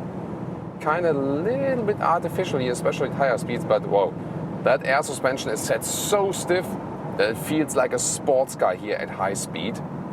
The downside of that is you really do lose comfort, no doubt about that. So this air suspension is set to such a stiff trim, especially in here in the sports mode, that you don't feel at all that it's in air suspension. And when you set it to the comfort mode, here's a nice solution here with a turning knob and steering wheel. We know that Porsche introduced that, and that's better than to like search something around down here. So even when set to the comfort mode, and when there are like some splits in the road or something, maybe where bridges are being connected, or like here now, you feel them really, really intensively. So especially combination here, 22-inch wheels, the bigger ones. So if you go for an AMG model, stick with the smallest wheels possible that are offered to the vehicle, because this will give you the best comfort possible. So, but once again, it proves that with Mercedes, their base models are really set way in the comfort level.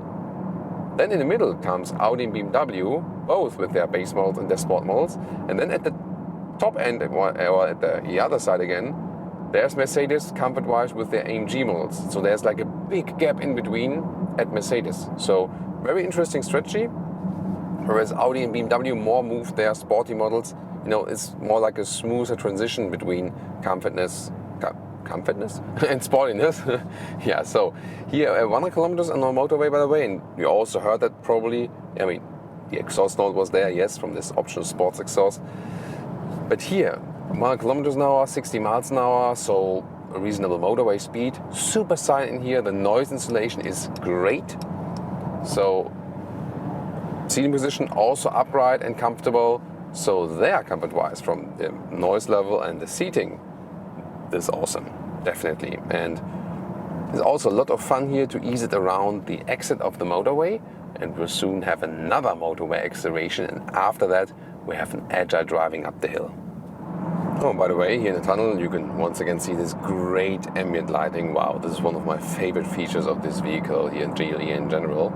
Cruise control set, keeping the distance to the car in front of me, and there's also blind spot monitor, and we have a red triangle appearing in the side mirror.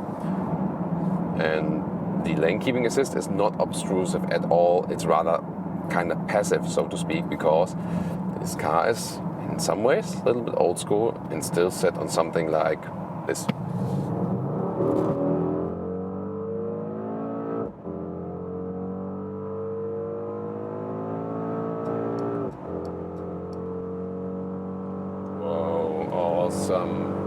Wow, this from an SUV, well, it feels so stable.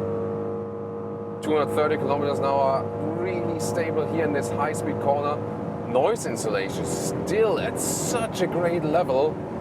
Wow, this is so convincing, really amazing. And BMW X5M or X6M and Audi Q8, RS Q8 in this case, they're all similar in the acceleration figures, and they all have their specialties and how they're different as well.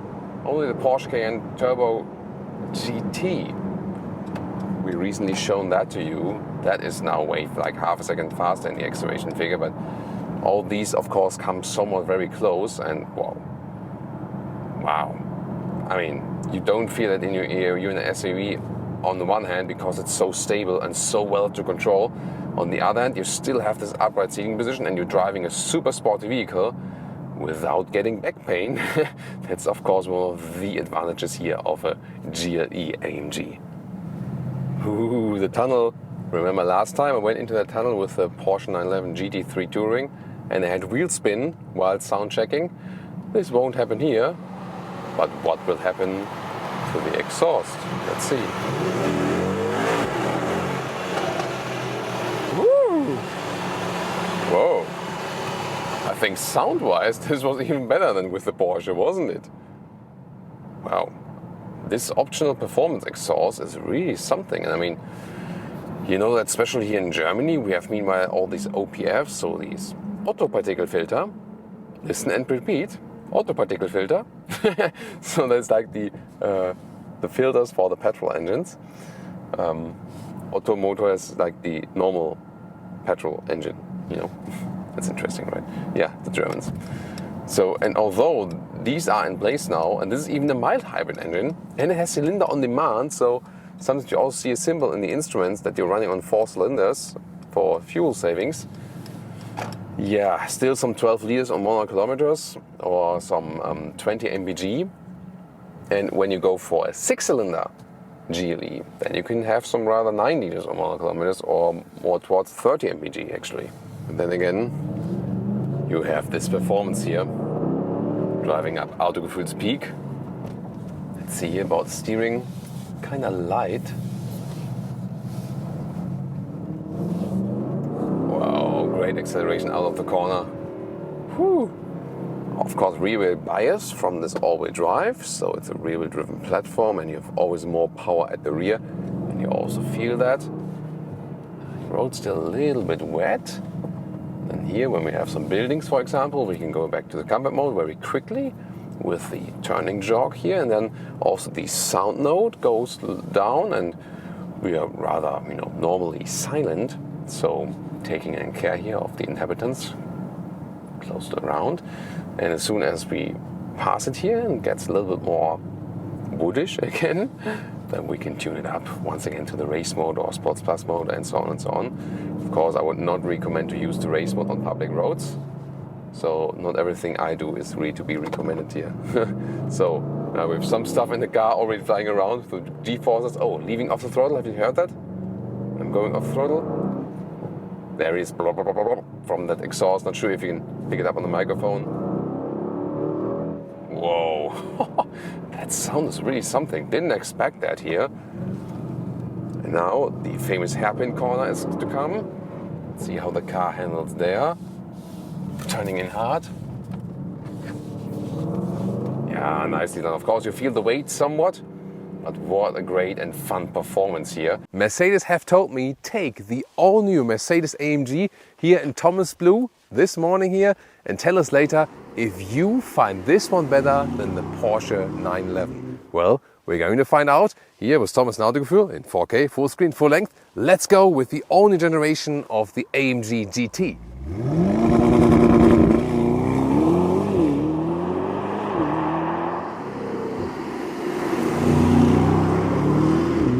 And this beautiful matte color, you can even hear it that it is matte. It's called a Spectral Blue Magno. Yeah, definitely a looker, right? Of course, you can also go for different colors. For example, we have a high-tech silver color for you or a Patagonia red, just two choices. Then the huge Panamericana front grille here lower in the bottom part, vertical AMG fins, so a very aggressive look. And new headlamps, of course, digital light. This is then for more high beam performance. Towards the side profile, 4,73 meters or 186 inches is the length now. If we compare the predecessor, that is now 18 centimeters or 7 inches longer than the predecessor. So massive gain in length, and also new 2+2 seater concept on the inside. We'll soon find out more about that. Wheels 20 inch or here 21 inch, the bigger ones, with a nice aerodynamic optimization in this ring here. Brake calipers here in black, but you can also get, for example, yellow ones. And later on you will also be able to order the carbon ceramic brakes. A very sleek look here at the rear because they work with active aerodynamics. Soon going to show you how this rear wing spectacularly lifts up. You can of course also go for an alternative fixed ring. That's a really large one if you want a very loud look, but this one is definitely the more elegant solution. Suspension wise, interesting. It's an active suspension with hydraulics, and in the sport mode goes stiffer and also works with the anti-roll control. So they're all connected. It's like this whole hydraulic system, and then they can actually pump more hydraulics to one side to make it stiffer and the car stays upright. Very interesting. In the lower part here visually, black contrast really large, and Autogefühl fake exhaust police alert because here the outer tips are fake, real exhaust on the inside.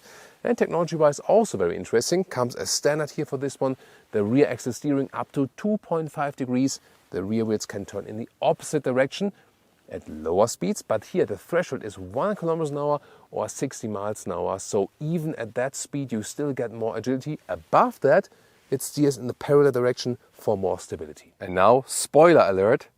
In this case, literally. Are you team spoiler or are you team non-spoiler? Tell me in the comments.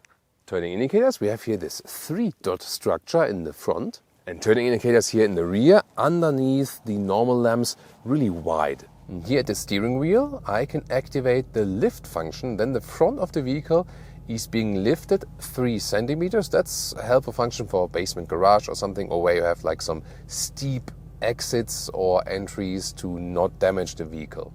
And what we also have is active aerodynamics here underneath the vehicle in the front. This is extending, and this actually gives you more downforce in the front without having a negative effect on the rear. That's very interesting. And the second part of the active aerodynamics we find here at the rear. That looks really spectacular, doesn't it? So I can also activate or deactivate it from the interior at the steering wheel. However, it's also deploying automatically at certain speeds. This is the key fob, feels kind of cool, AMG logo. Then the door handles, here you slide them and then they come out. To me, it's always just more complicated, you know. So sometimes you easily want to get in the vehicle, then you have to wait for that. Or what do you think about that? Door closing sound is not that good. It's frameless though. Some rare vehicles have good sounds when they have frameless doors. Then inside of the doors, everything is not with black plastic, also in the lower part, also inside of the door pockets and so on. Then a lot of high gloss black piano lacquer, we know that. Here the seat control for heating and cooling, for example. Then we have a fat AMG entry badge right here. And of course the AMG steering wheel with 2 horizontal spokes. This, once again, the hashtag capacitive BS controls on the steering wheel. But cooler are these ones here, so the buttons where I can activate the rear wing, for example. Seats, these are the normal sport seats. However, you can also get optional performance sport seats, further bolstering in the shoulder area, and they are also available with micro-cut microfiber. These ones here only with animal skin, sadly. Here the headroom with 189 or 6'2", still some headroom left. This one here is just a manual shade for this glass roof here, that's it. But yeah, I mean, the manual one is actually quite cool. It's just that you cannot open that, and therefore you also have just this blind area where you usually open the panoramic roofs. And I did take a test right here with the performance seats for you. So indeed, the seat material is more comfortable and racier and also more breathable, but the seat itself is indeed much stiffer, so the comfort then is better with the standard seat. AMG needs to offer also the standard seat with the microfiber. That would be the best combination. Interior cockpit overview. We today film from the from the passenger door because it's really impossible even for Michelle to fit in the rear. Then here you can see these air vents are pretty cool, turbine style and with clicking sound as well. That's nice. Illumination on the inside. Here you can already see something from the ambient lighting. That's pretty cool. Then there's a vertical screen. Middle console, you can slide this one open for cup holders and the inductive charging pad as well as USB-C charging. And here in the middle console, more USB-C charging, more space. Nice clicking sound. And then this command central. I like the shifting pedals. So they're really massive as well. You start, stop, the engine here is kind of like hidden, this button. And then the digital instruments where you also have different stylings available, classic ones, or for example also sport and super sport styling. And you also have a head-up display where you can also change to different view modes. Infotainment system, temperature control is always in the lower part here. For digital control, it's actually quite okay. And the speed of the system is actually also decent.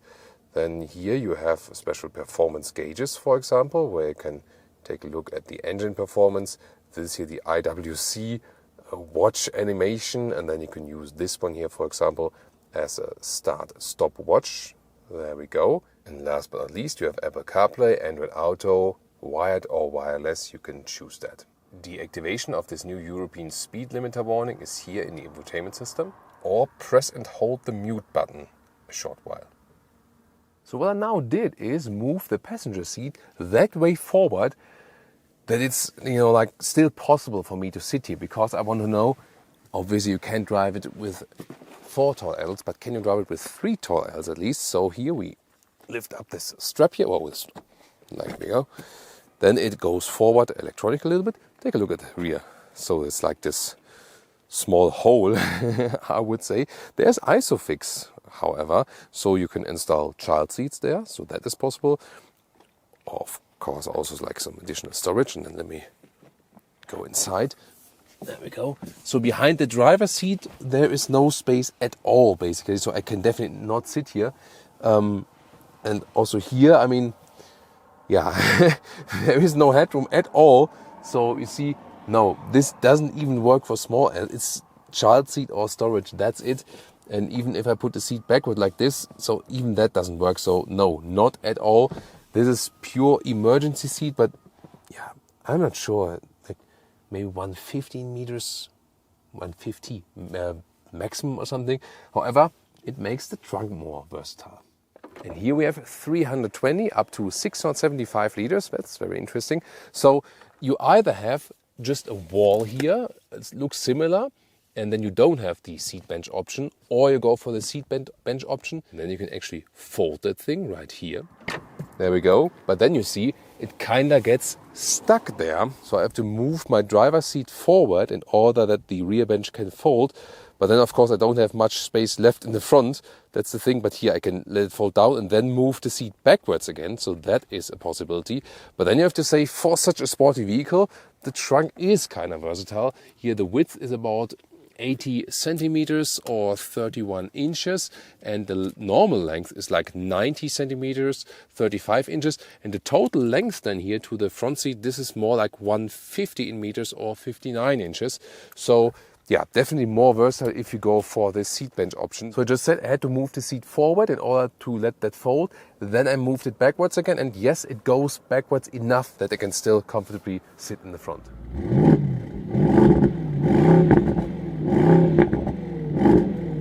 Under the hood, tada, a 4-liter V8 bi-turbo, 585 horsepower here in the 63 version. 3.2 seconds is the acceleration figure. There will also be a 55 version that is somewhat similar as for the equipment, just a little bit lower in horsepower, 476 horsepower then, and 3.9 seconds in the acceleration figure. And we also expect a hybrid drivetrain and maybe something like an entry version. But here the 63 is once again the pinnacle.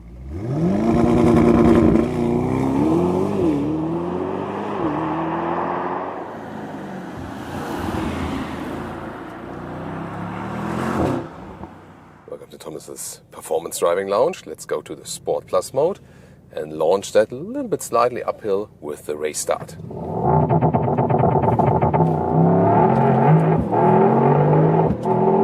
Nope, that's 100 kilometers an hour.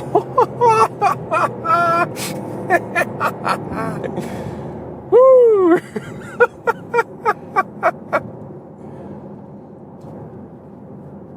Yes, bro. Awesome. What the hell? Woo! I mean, this vehicle is like a transformer. I mean, at one point it's this really fairly comfortable GT, and then suddenly it becomes this machine, this racing machine. Wow, this is super impressive. And here also in the Sport Plus mode, the suspension is a little bit stiffer, gives me more feedback. AMG Active Ride Control. It also features anti-tilt control, and that means that when I'm here in the corner, for example, in the right corner, the left dampers are being made stiffer by hydraulic systems. They're like all they're connected. It's a very interesting system where then hydraulic is being distributed, and that's why I don't have any leaning to the sides at all. At the same time, the suspension is not super rough or something, you know, because we always have to differentiate between sporty and rough suspensions. And this one here, it actually gives you decent comfort. So, of course, at the moment the roads are also good. Testing these later on. And what I also feel is that the vehicle feels relatively light, you know, as when we think about like the assistance systems and so on. It gives you room to play. So especially in the Sport Plus mode, that should be reserved for experienced drivers. If you really know the vehicle, if you have got some experience with the vehicle and know what you're doing, because then all the electronic helper systems are being drawn back, and I feel I can pretty much loosely control the vehicle. Wow, beautiful roads here also, close to the Sierra Nevada, not in the US, but in southern Spain. Oh, and that V8 sound here. is also lovely. Wow, what a great handling. The steering is also crisp and precise, good feedback. I have a great control over the vehicle. Wow, and yeah, one of the first expectations, great shifting back. Wow, look at that. This is awesome. A little bit sliding out here. Yeah, just small movements. You can very well control the vehicle. You are in control, but it lets you play with it. Wow, this is amazing. And also, what a step forward in comparison to the previous generation. This one here is sportier and more comfortable at the same time. And it's very, very rare that you can achieve something like that for a vehicle, right? So that is something.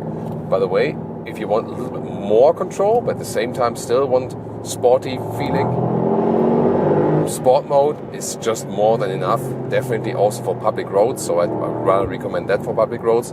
You can always use the shifting pedals yourself, and then shift down yourself, for example, if you want, you know, better shifting movement, for example. So that's always possible.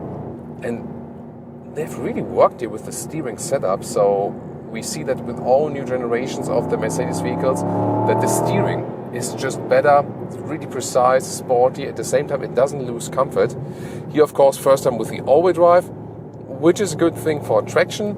And at the same time, you don't lose this rear-wheel bias, you know. So even in that race start, they predominantly send all the power to the rear wheels, and just if there is some kind of wheel spin, then also power is sent to the front. So the power that is sent to the front is not that huge that it doesn't lose its characteristic. And maximum would actually be 50-50, so 50 rear, 50 front. But that's, once again, only when you really lose the traction in the rear, when so much power can also be put to the front wheels. So this is more or less still a rear driven vehicle. You can also go for a special mode to really just have rear drive, like in a drift mode, but you actually don't need that most of the time. You just leave it in these normal modes, and it's absolutely fine with that. One more time, guys, and look here at the graphic also in the central display.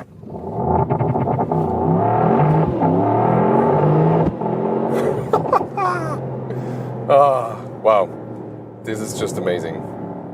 Wow, and so controlled also this race start. I love that.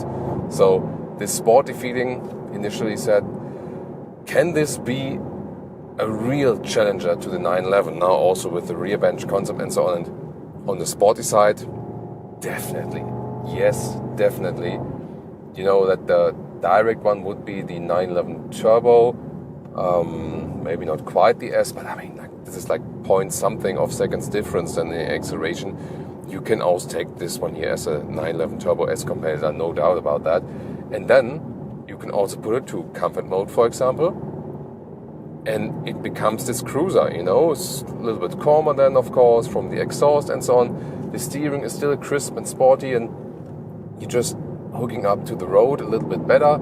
Here, when you shift down yourself, or when the gear goes down, then it comes to life immediately. And you can also very comfortably cruise it. For example, here, I mean, this really attacking the roads, I would not always do that, you know. So this is also cool that you drive sporty, but not in the most extreme way. Of course, always safety first, thinking here about that in public roads.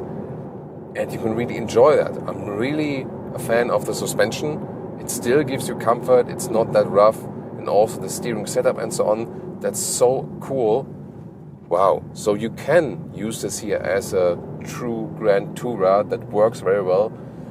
And I feel that in the comfort, it even delivers more than a 911. So, indeed, I have to say, if you ask me right now, would you go for 911 or would you take this one here, the new Mercedes-AMG GT? Would be this one here for me. This is a driving review of the all-new Mercedes SL here with Thomas and Autogefühl as the Mercedes-AMG SL63, the top model so far with the V8 engine. Here in the front you can see that typical AMG styling. with the Panamericana grille. That means here the lower part is wider than the upper part. Vertical fins, really aggressive look. In the lower part, active cooling, so they will be closed for more wind efficiency when it's not being used. And the digital light is also standard, so a more elaborated high beam function as well. Here, the new Mercedes SL is indeed an AMG built one. That means it's always a Mercedes-AMG and then the different engine version. Why did they do that? Well, you can actually put the price higher when it's a pure AMG model. But in the driving part, we'll find out how comfortable is it still and how sporty is it. Interesting thing is that this vehicle basically replaces the so far Mercedes SL, the Mercedes-AMG GT Roadster and the S-Class Cabriolet, because these three basically then form just this one new vehicle. They're reducing the convertible lineup, so glad we still do have a convertible. Massive wheels here, 19, 20-inch, standard for the 63, and this one here, optional 21-inch, and also the optional carbon ceramic brakes.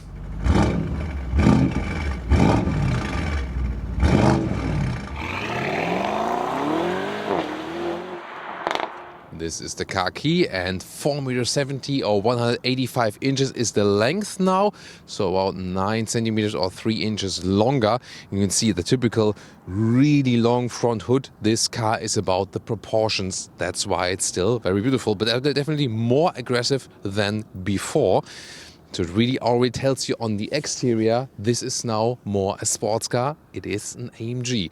It comes with an adaptive suspension as standard, and the 63 model also gets an active suspension that has hydraulic controls to prevent the rolling effect in corners. Really interesting. We'll also test drive that today.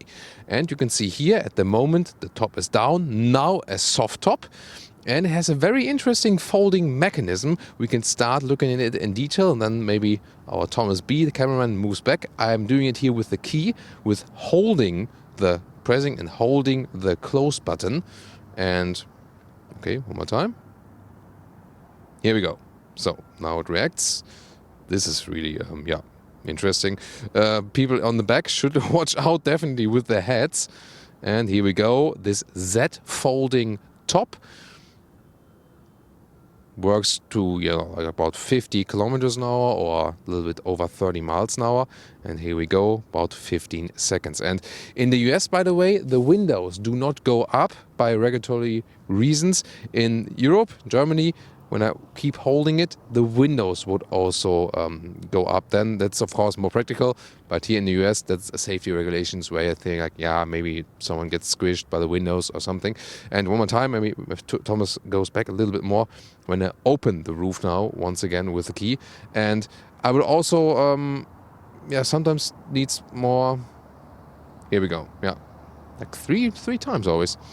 But still, opening and closing it with the key will be the best solution, because the other solutions are a little bit weird to come up very soon.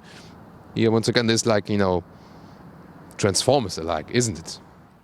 And this is definitely a spectacular function here with the retractable wing. Of course, I can do it here statically now when the car is right there, just, showing off to my friends or something.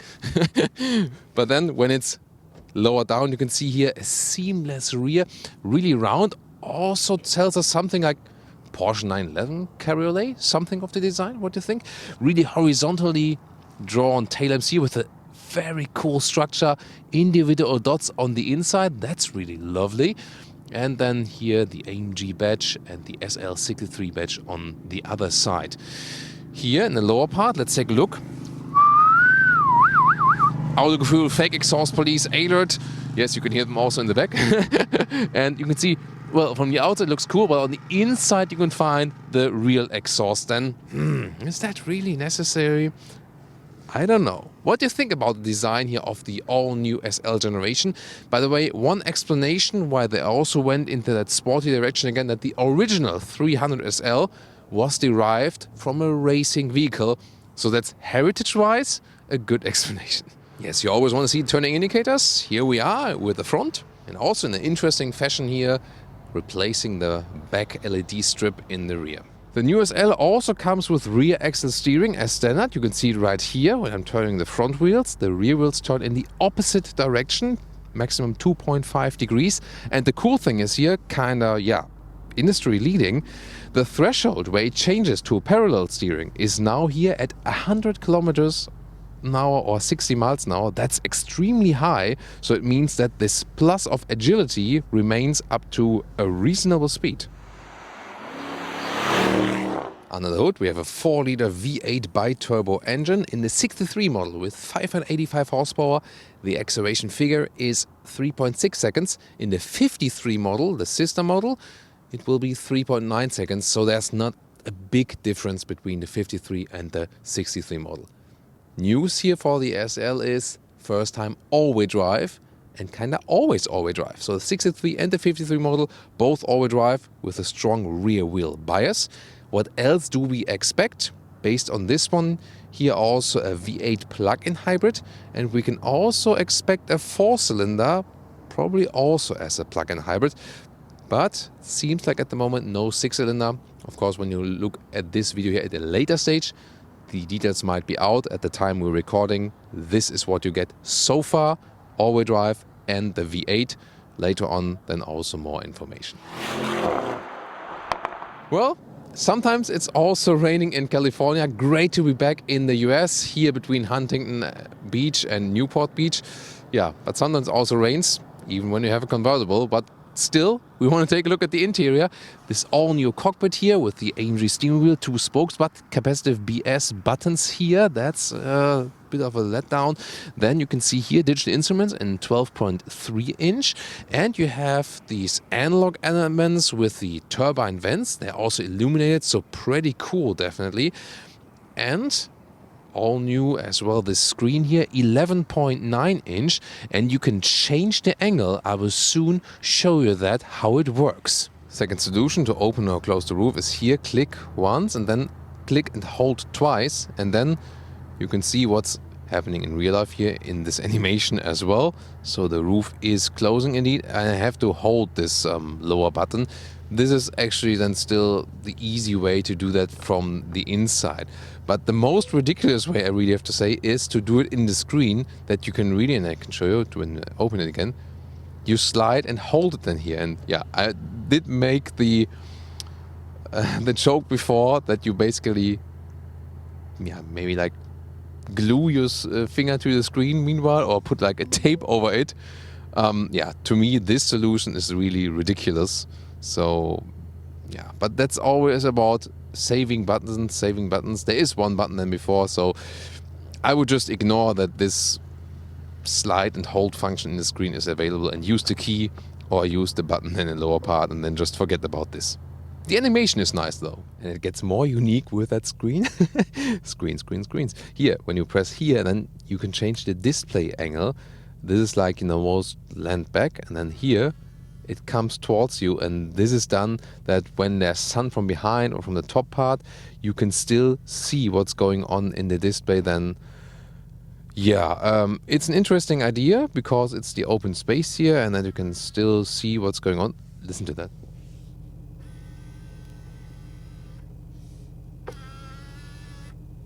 That sounds like, some robot films from the 90s or something. Yeah. It's an interesting solution. So when it's really sunny, I'm looking forward on how this one, is actually helping. But it's also a complicated mechanism, isn't it? And in general, about the infotainment system here, when you click it there, then you go to the GPS screen here at Huntington Beach at the moment. Beautiful area, and also Newport Beach, beautiful area. You can see the map is quite responsive. Also nice visualization here from the water and so on. Then the main menu is right here. This, for example, you can also access the Apple CarPlay here, or it's also a hotkey or hot field in the top part. Nice integration of the Apple CarPlay, like this. And for example, also comfort features. You can see you can activate the seat kinetics, and it's moving always a little bit that you actually don't get so much fatigue. Thing is here for the temperature control, it's always staying in the lower part here. That's good, but still no real knob. You have to do it in the screen, or use the voice command system. Either say, hey Mercedes, that's the one thing, or you can also press it on the steering wheel. Set temperature to 73 degrees. I'm setting the temperature to 73 degrees. Thank you. By the way, when you have a route set, there's also this augmented reality function that you have the projections in the camera image. That's actually well done. Steering wheel, great size, sporty form, really great grip also here with the microfiber sides. And then here the capacitive buttons for the cruise control, for example.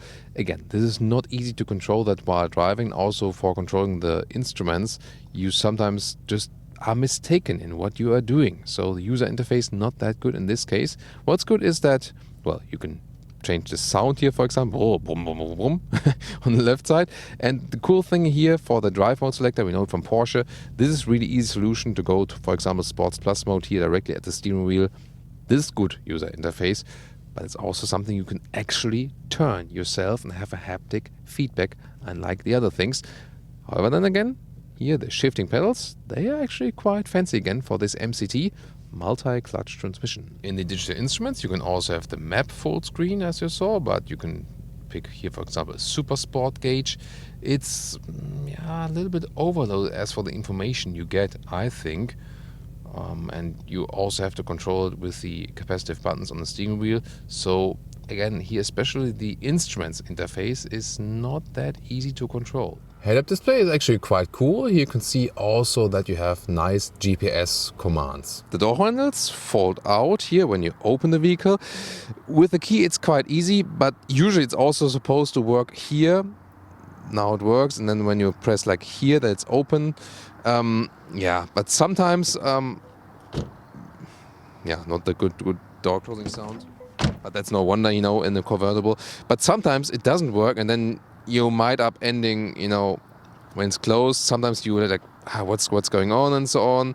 So this time it's working, but we also had cases where like, what's going on? Why isn't it opening? And then you really end up opening the car from the inside. And then here, the seats. There are two kind of seats available, the base seats, and these here are the optional performance seats. And they are also available with Dynamica microfiber on the inside. So at the moment, this is the most animal-free solution there is. There is still animal skin share. Not really sustainable, of course, not animal-friendly. They say they want to improve that a little bit for the future. As for the comfort, I'm not so sure. I tested both seats and they're both not that comfortable and not that, long-term comfort-proof. Here the performance seats are a little bit slimmer. They cage you in a little bit more. You really have to try it yourself, which ones are more suitable. But it becomes clear from the seating position, especially here now in the 63 model. This is more an AMG GT successor than a Mercedes SL successor. At least from the seating position. How will it be with driving? We will soon find out. Here with 1m86 or 6'1", you can see I have plenty of headroom. Like, we close the convertible roof once more, that you can also see that.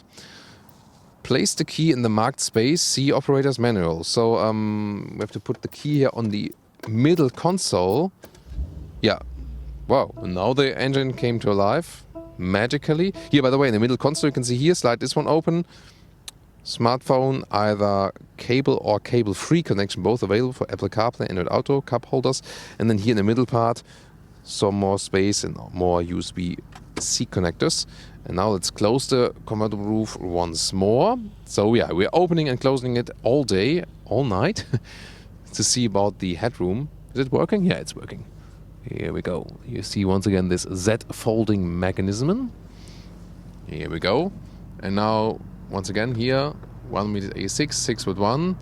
Let's see. There's still some space left, no problem. Inside of the doors, by the way, for the seat heating, and see here, this is one button. Why is it one button? But at least on this one button, you also can activate here the air scarf for a hot blow in your neck. And there it goes. So, that's nice. But I mean, when you think about it, sometimes, when it's really, really cold, you're wearing a jacket and then you're basically blocking it. and when it's really hot, you don't need it. Might be something like for the transition period, like spring, autumn. It comes with a standard wind deflector here, a classic one, manual, and this has a massive effect. I do prefer that. In the 911, they also have a solution where this big wind deflector can also be kind of drawn out. That's also, of course, nice. Didn't think about that right here. Now you have the rear bench. It goes for a 2+2 seater, but it's nothing for adults, maybe for children. It has the ISOFIX, so you can install child seats or you can put a bag on the seats, but that's it. I don't even have to test it to sit there. It won't work, trust me. Now that the hardtop is gone, what about the trunk? Well, soft top gives you more space usually, but still it's not abundance of space. 1 meter or 40 inches, the total width, but then very shallow right here. The height is about 50 centimeters maximum, that's about 20 inches. Here the smaller cabin trolley does fit in and the backpack, that works. However, if I want to put a little bit bigger,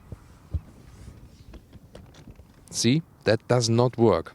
So overall, not the best result as for the trunk. Here it goes a little bit further in there here, by the way, like this. Yeah, and you can also store the wind deflector right there if you want, but still it works somewhat for a weekend trip, but I think not more. But at least you now have also the rear bench.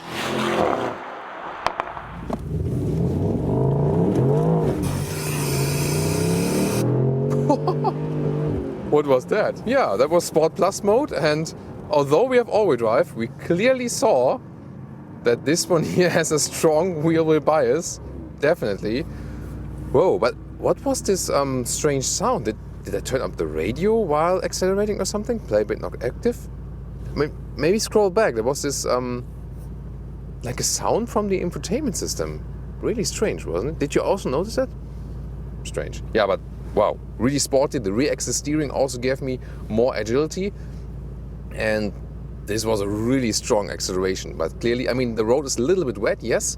Sport Plus mode does draw back the stability control. Clearly you can see that this one here has a great acceleration. Here also on the sound. Wow. Really strong from that V8. Has a lot of power. And when you put it to the comfort mode, then the sound is also drawn back. All is easy and relaxed. Here now driving 55 miles an hour on the highway number 1. Of course, we don't have the best weather, but still we have a nice view to the beach. And here at now, 55, now 50 miles an hour, there is already significant wind noise here at the rear, although we have the wind deflector up. So that's the thing. It's not too cold on the inside here. It's at the moment outside 55 degrees Fahrenheit. My hairs are moving a little bit, so it's not that too much wind would be coming inside the cabin here. However, there's a lot of wind noise picking up from the rear, so that's actually unusual. So I would expect that they only come at the later stage, but from the wind effect that is coming to the inside, not feeling too much, that's actually quite okay. So wow.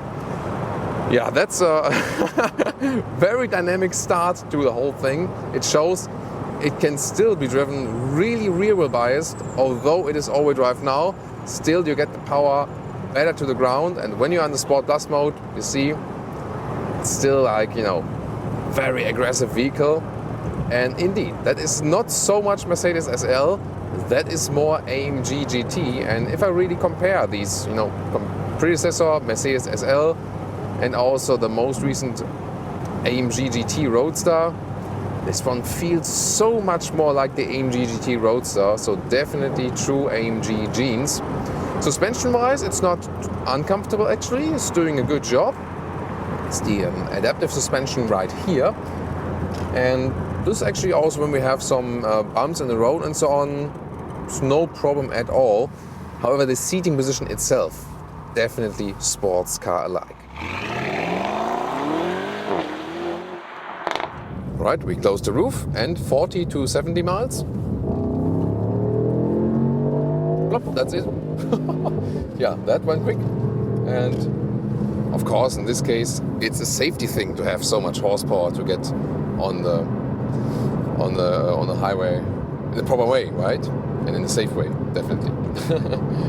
So, and of course we can use the comfort feature here once again to make the suspension more comfortable. However, especially with the biggest wheels, yeah, you know, some bumps in the road, they are being transported through the back, definitely.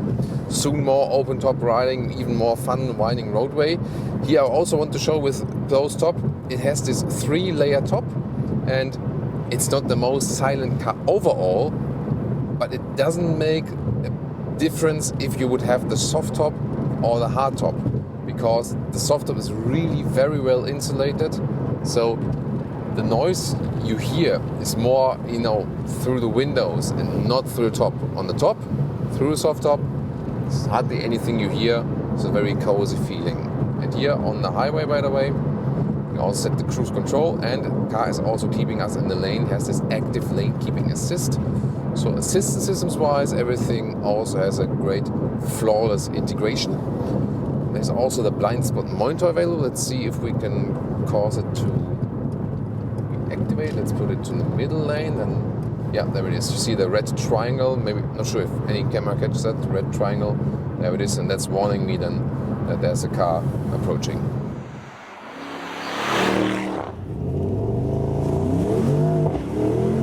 Woo! That was 0 to 40 miles an hour with a lot of fireworks from an exhaust. You know, when the road's a little bit wet, better stay in an only sport mode, not sport plus necessary. And then you can also, when you want to hear more from the exhaust, also activate that exhaust node once again. And then you also have the sound music. Yeah. Also, this is like a US spec vehicle, so this will be definitely louder than the EU spec vehicle. Here now some countryside roads, 45 miles an hour. And the thing is here, the rear axis steering, that is something so remarkable and makes the car so agile. It feels, you know, with rear axis steerings, they tend to feel a little bit less natural. However, the steering is very natural, and for a rear axis steering, it still feels quite natural, I really have to say. By the way, when you're driving a convertible and it starts to rain, it's not a problem as long as you're driving fast enough to push the rain in front of you. But really here, the car tells you, I mean, this is a windy road now, but it even wants me to be more windy, you know? Always saying like, wow, it's so much fun, really great. That suspension here also with the hydraulic controls in the 63, the car always keeps it upright. It does not lean at all. So really astonishing the driving dynamics they have achieved here. It's a great look also here on Lake Elsinore. Wow, really nice. It's countryside road, and once again, it could go in slalom all the time, all the way. And the suspension is also not that uncomfortable. Wheels, it would be more wise to go for smaller wheel size, then you have a little bit more comfort actually. Here 21-inch wheels are of course the least comfortable. This is something where you can, you know, control something definitely. Yeah, and that V8 engine is always right there when you need it. As for the fuel economy, yeah, some 18 mpg US, 22 mpg UK, which would be some 13 liters on 100 kilometers. Of course, quite high in the consumption figure then. So not that good, but that's kind of what we did expect. It is such a fun, sporty vehicle. However, as I said earlier, from the looks, from the interior seating position, from the driving feeling, it is more a successor of a Mercedes-AMG GT Roadster or GTC, but it's not a Mercedes SL.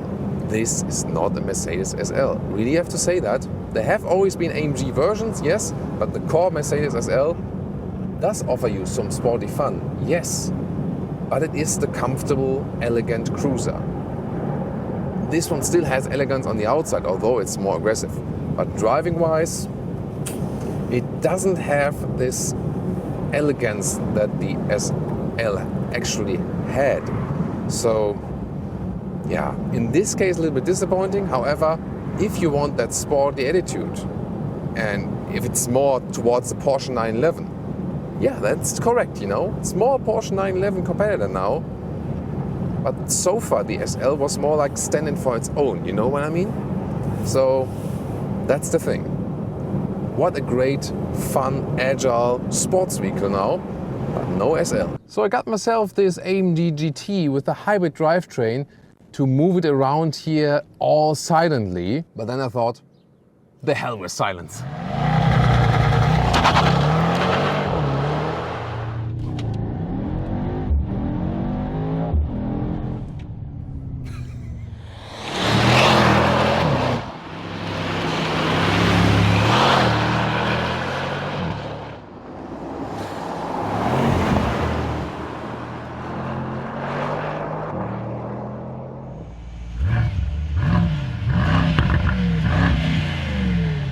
Yes, you've tuned into a performance review of the new Mercedes-AMG GT 4-door coupe S63 S E-Performance V8 bi-turbo 4MATIC Plus.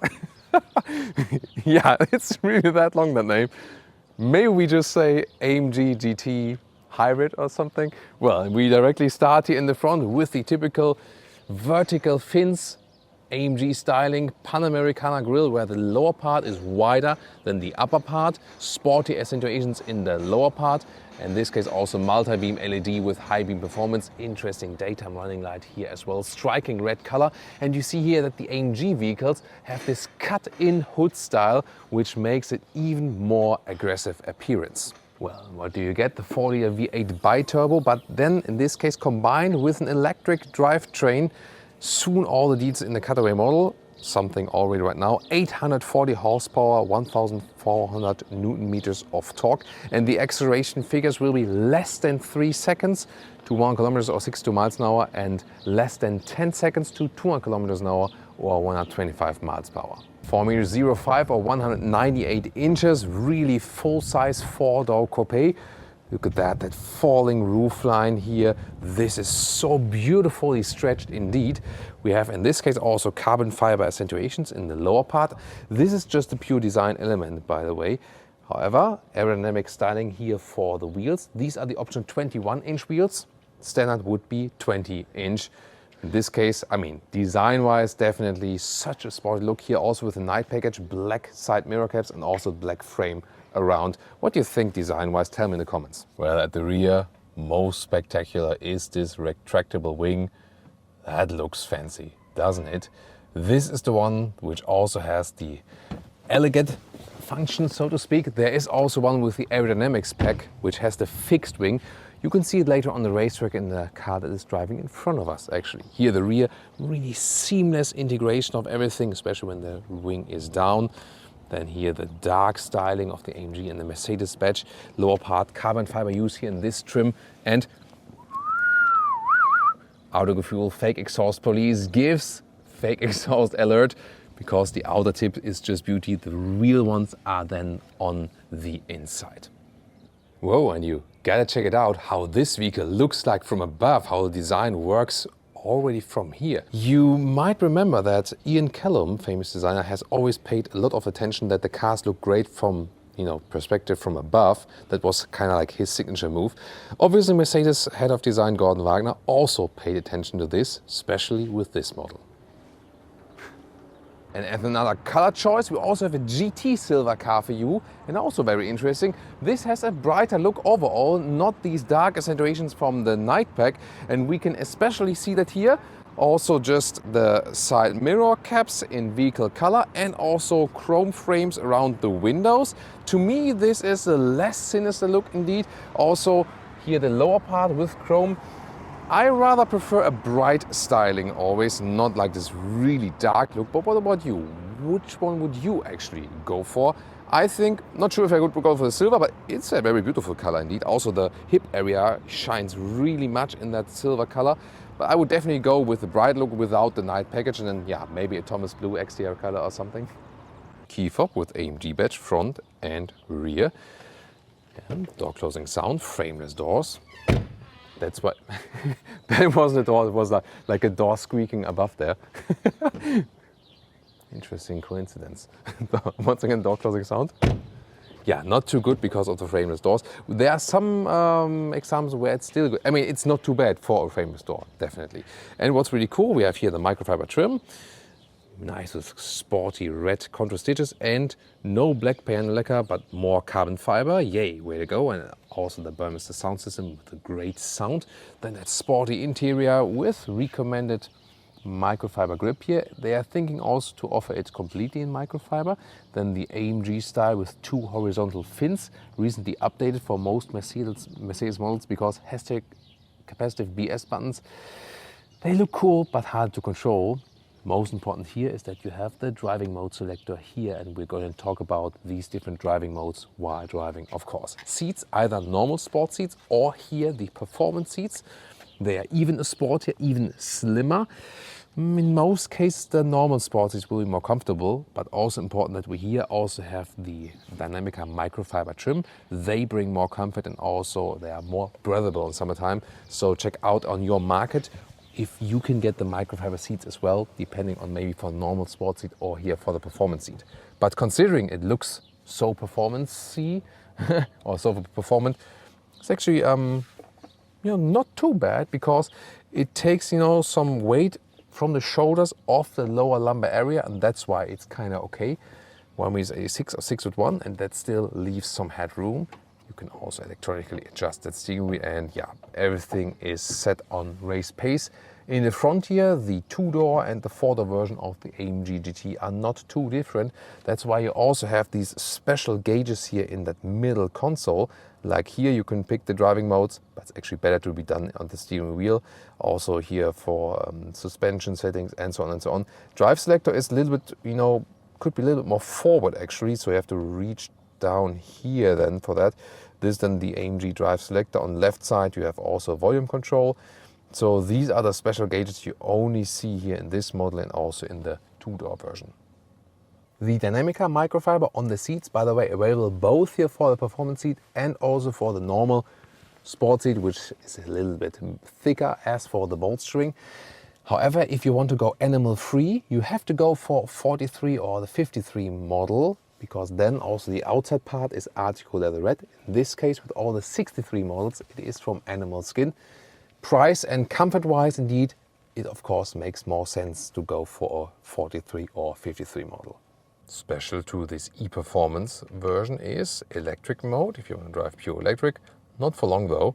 And when you press this one, you can set the recuperation strength here to the strongest recuperation. If you're on the race mode, it will be here. Why? I'm going to explain you on the racetrack when we set this one.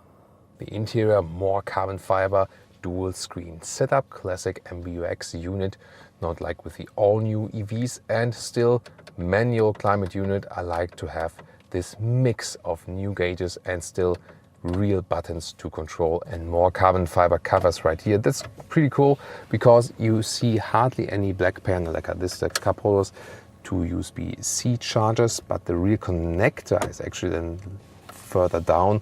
We've already seen the drive mode selector, and then here's this split opening where you then have the Android Auto or Apple CarPlay connection for your smartphone, and also inductive charging pad. Infotainment system here, MBUX. Here you can have some gauges for energy flow, for example, or also for the drivetrain. Not sure if it's really recommended to watch that one while driving. That might distract you a little bit. Other than that, you can see here the classic MBUX system, also with the GPS. We are close to Sevilla, actually, today on the Circuito Monte Blanco. Yeah, this will be a really cool racetrack. Look forward to that. And also Apple CarPlay integration looks like this. Same goes also for the Android Auto. Digital instruments. Here you can see the charging level of the battery, even in these performance gauges, and it will be charged while driving on the racetrack, for example. Really interesting. And even if it's completely depleted, there's still some buffer left that you can always, at least for 10 seconds, have the electric power boost. 6 kilowatt hours net is the total capacity, by the way. And here you can also have a GPS screen in there. This is also possible. You can also go more full screen with that. So if you're not on the racetrack actually, or maybe like here at the racetrack, so you can switch around that. Head-up display, always a nice option, and you can also have some performance gauges in there. rear seating area. Take a look at that with a single seat setup. That looks super fancy indeed. In the middle part you have some cup holders then and some cubby space. Huge middle tunnel, so wouldn't be possible anyway to have another person right there. And the thing is, it is called the AMG GT 4-door coupe. Yes, I see the comments coming. There is no 4-door coupe. That is always a big discussion, but feel free to discuss it actually. And here, well, these slim sport seats do give you some legroom, so it is actually possible to house 4 tall adults in this one. Headroom wise, also works closely for me. Yeah, and then the question is, of course, the Mercedes CLS goes into a similar direction actually. Yeah, but then what's the difference? This one here just has the sportier focus. More to that also soon in the driving part. You open it from below and here we go. Yeah, that is not a very practical thing to have, but at least we have this fastback opening so you can at some point also easier load things in and out. And oh my God, this is where the battery is. So you have this huge step.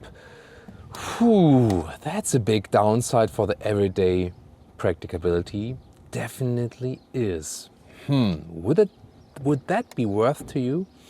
Then here the length is a good little bit more than a meter or 40 inches, and the same accounts for the width, even a little bit more. So these are actually quite good measurements. Just here, it's not too high, just 30 centimeters or 12 inches in the very low part here. So backpacks, you have to move a little bit more inward then. And here you can see we cannot fold the...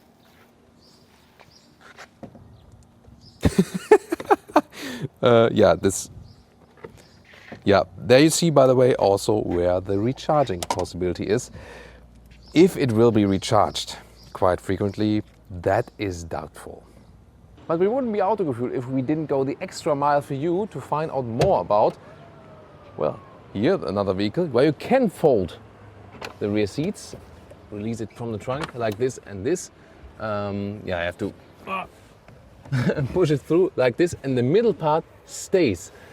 Now, where is the logic behind that? Let me give you some clarity on that. So, you would actually start, as we shown you with the red vehicle, with a fixed rear bench. The reason for that is it has a carbon fiber core and gives you even more stiffness in the chassis. So when they, from AMG, do racetrack tests, they always pick the one 2-seater, fixed rear bench, cannot fold it, to give more stiffness, even more sportiness to the vehicle. Then you can go for this here. This is like an executive rear seating, where you also have like a middle console and so on, but then the middle part does stay like this. And then there would also be the third possibility for a 5-seater version, so 3 seats in the rear, then you can fold the whole thing. But that is not available for the plug-in hybrid version here, because you would exceed the possible allowed weight on the rear axle. Yeah, that's really interesting, isn't it? Let's take a look in detail of that powertrain. 1,400 Newton meters of torque altogether with both drive units. We can see the details here in the cutaway model. In the front, the 4-liter V8 bi-turbo, this the combustion engine, and it generates the power right there and sends it basically first to the rear. Then we have the battery pack, and below it the electric motor.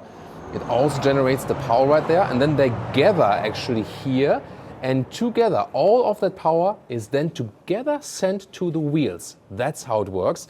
And you see the connection right here. This is the place where then the power is being sent to the front wheels, because first of all there's this rear wheel bias. All power is first sent to the rear wheels, and then on demand also to the front wheels, the more power that is being applied.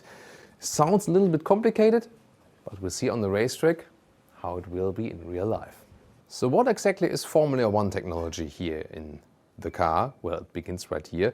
These are the individual battery cells, and they are here in these packs actually. And a couple of these packs are then inside this battery pack unit. And the Formula One thing is the cooling of the batteries, because it is a fluid cooling. So you can imagine that here there's a fluid running all around that, and usually you would have a battery cell that sits on a cooling pad actually in normal plug-in hybrids, for example, and also in electric vehicles. But here, fluid cooling for high performance. So this is not set out to be, operating at normal temperatures, but really at high temperatures on the racetrack like a Formula One car. This is the special thing about it. And of course also how the whole system is laid out to be. So this is where Formula One experience actually went into the whole design and function process of the battery pack.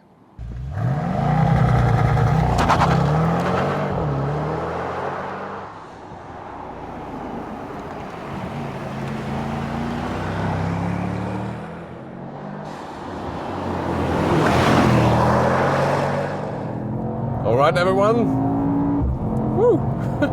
Here we go, racetrack driving. 200 kilometers an hour, 125 miles an hour, and further and further and further. 250. Whoa, now hard on the brakes. And we, of course, also have some recuperation now. Whoa, these brakes are hooking up awesomely. And in the race mode we are, where the ESC is a little bit more loose actually, and we have all that performance this drivetrain can bring us.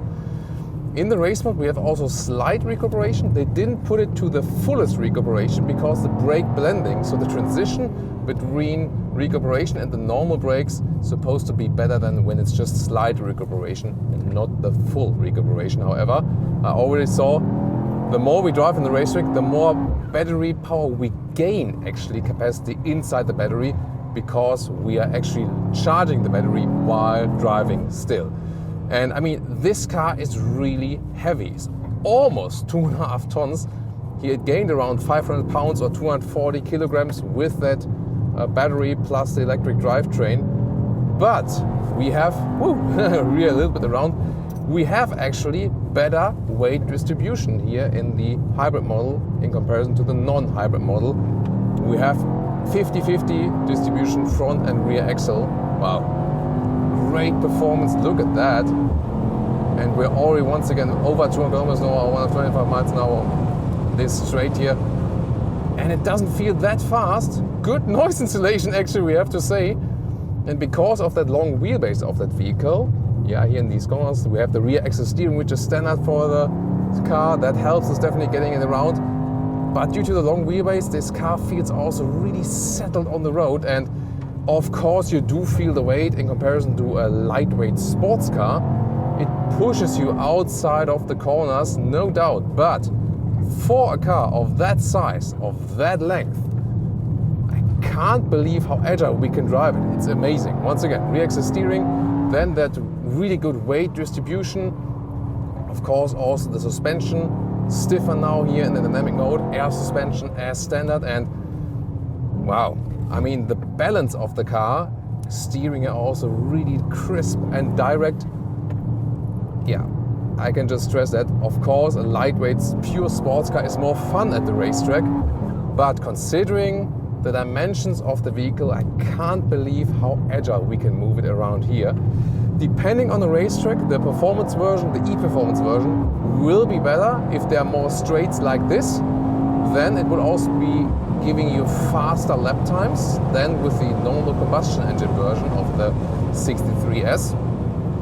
When the racetrack is a little bit more agile, having more fast and tight corners, then the combustion engine version will have an advantage because it has just less weight. So it depends on the racetrack. But what I feel here from the acceleration is, especially when you are immediately on the throttle out of tight corners, here, I mean, this very first split second you have there, that is a difference to having just a combustion engine. That split second you are on the throttle input is even more direct. And what I found actually the greatest achievement here from the engineers is that the transition there of the electric drivetrain and the combustion engine from that first moment is actually quite nice. So this is the thing. And it is actually fun. It's hard to describe really. It doesn't feel like a pure electric performance car. It doesn't feel like pure combustion engine. Indeed, you feel that hybrid, that there's this hybrid characteristic. I mean, sometimes you have these situations where the combustion engine, where the RPMs a little bit more suddenly kick in. So Indeed, if you compare it to, let's say, like a natural aspirated engine or something, you don't have the most natural racy feeling. It is, to a point, a little bit more artificial, but this effect, of course, we do rather feel when we really push the limits here on the racetrack. Is nothing that you would, immediately feel when driving it on the road.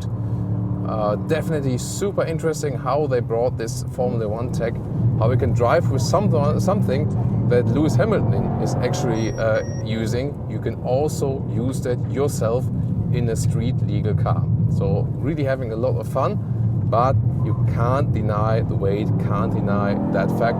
It also stresses your body a little bit, although these sport seats are holding us tight very well.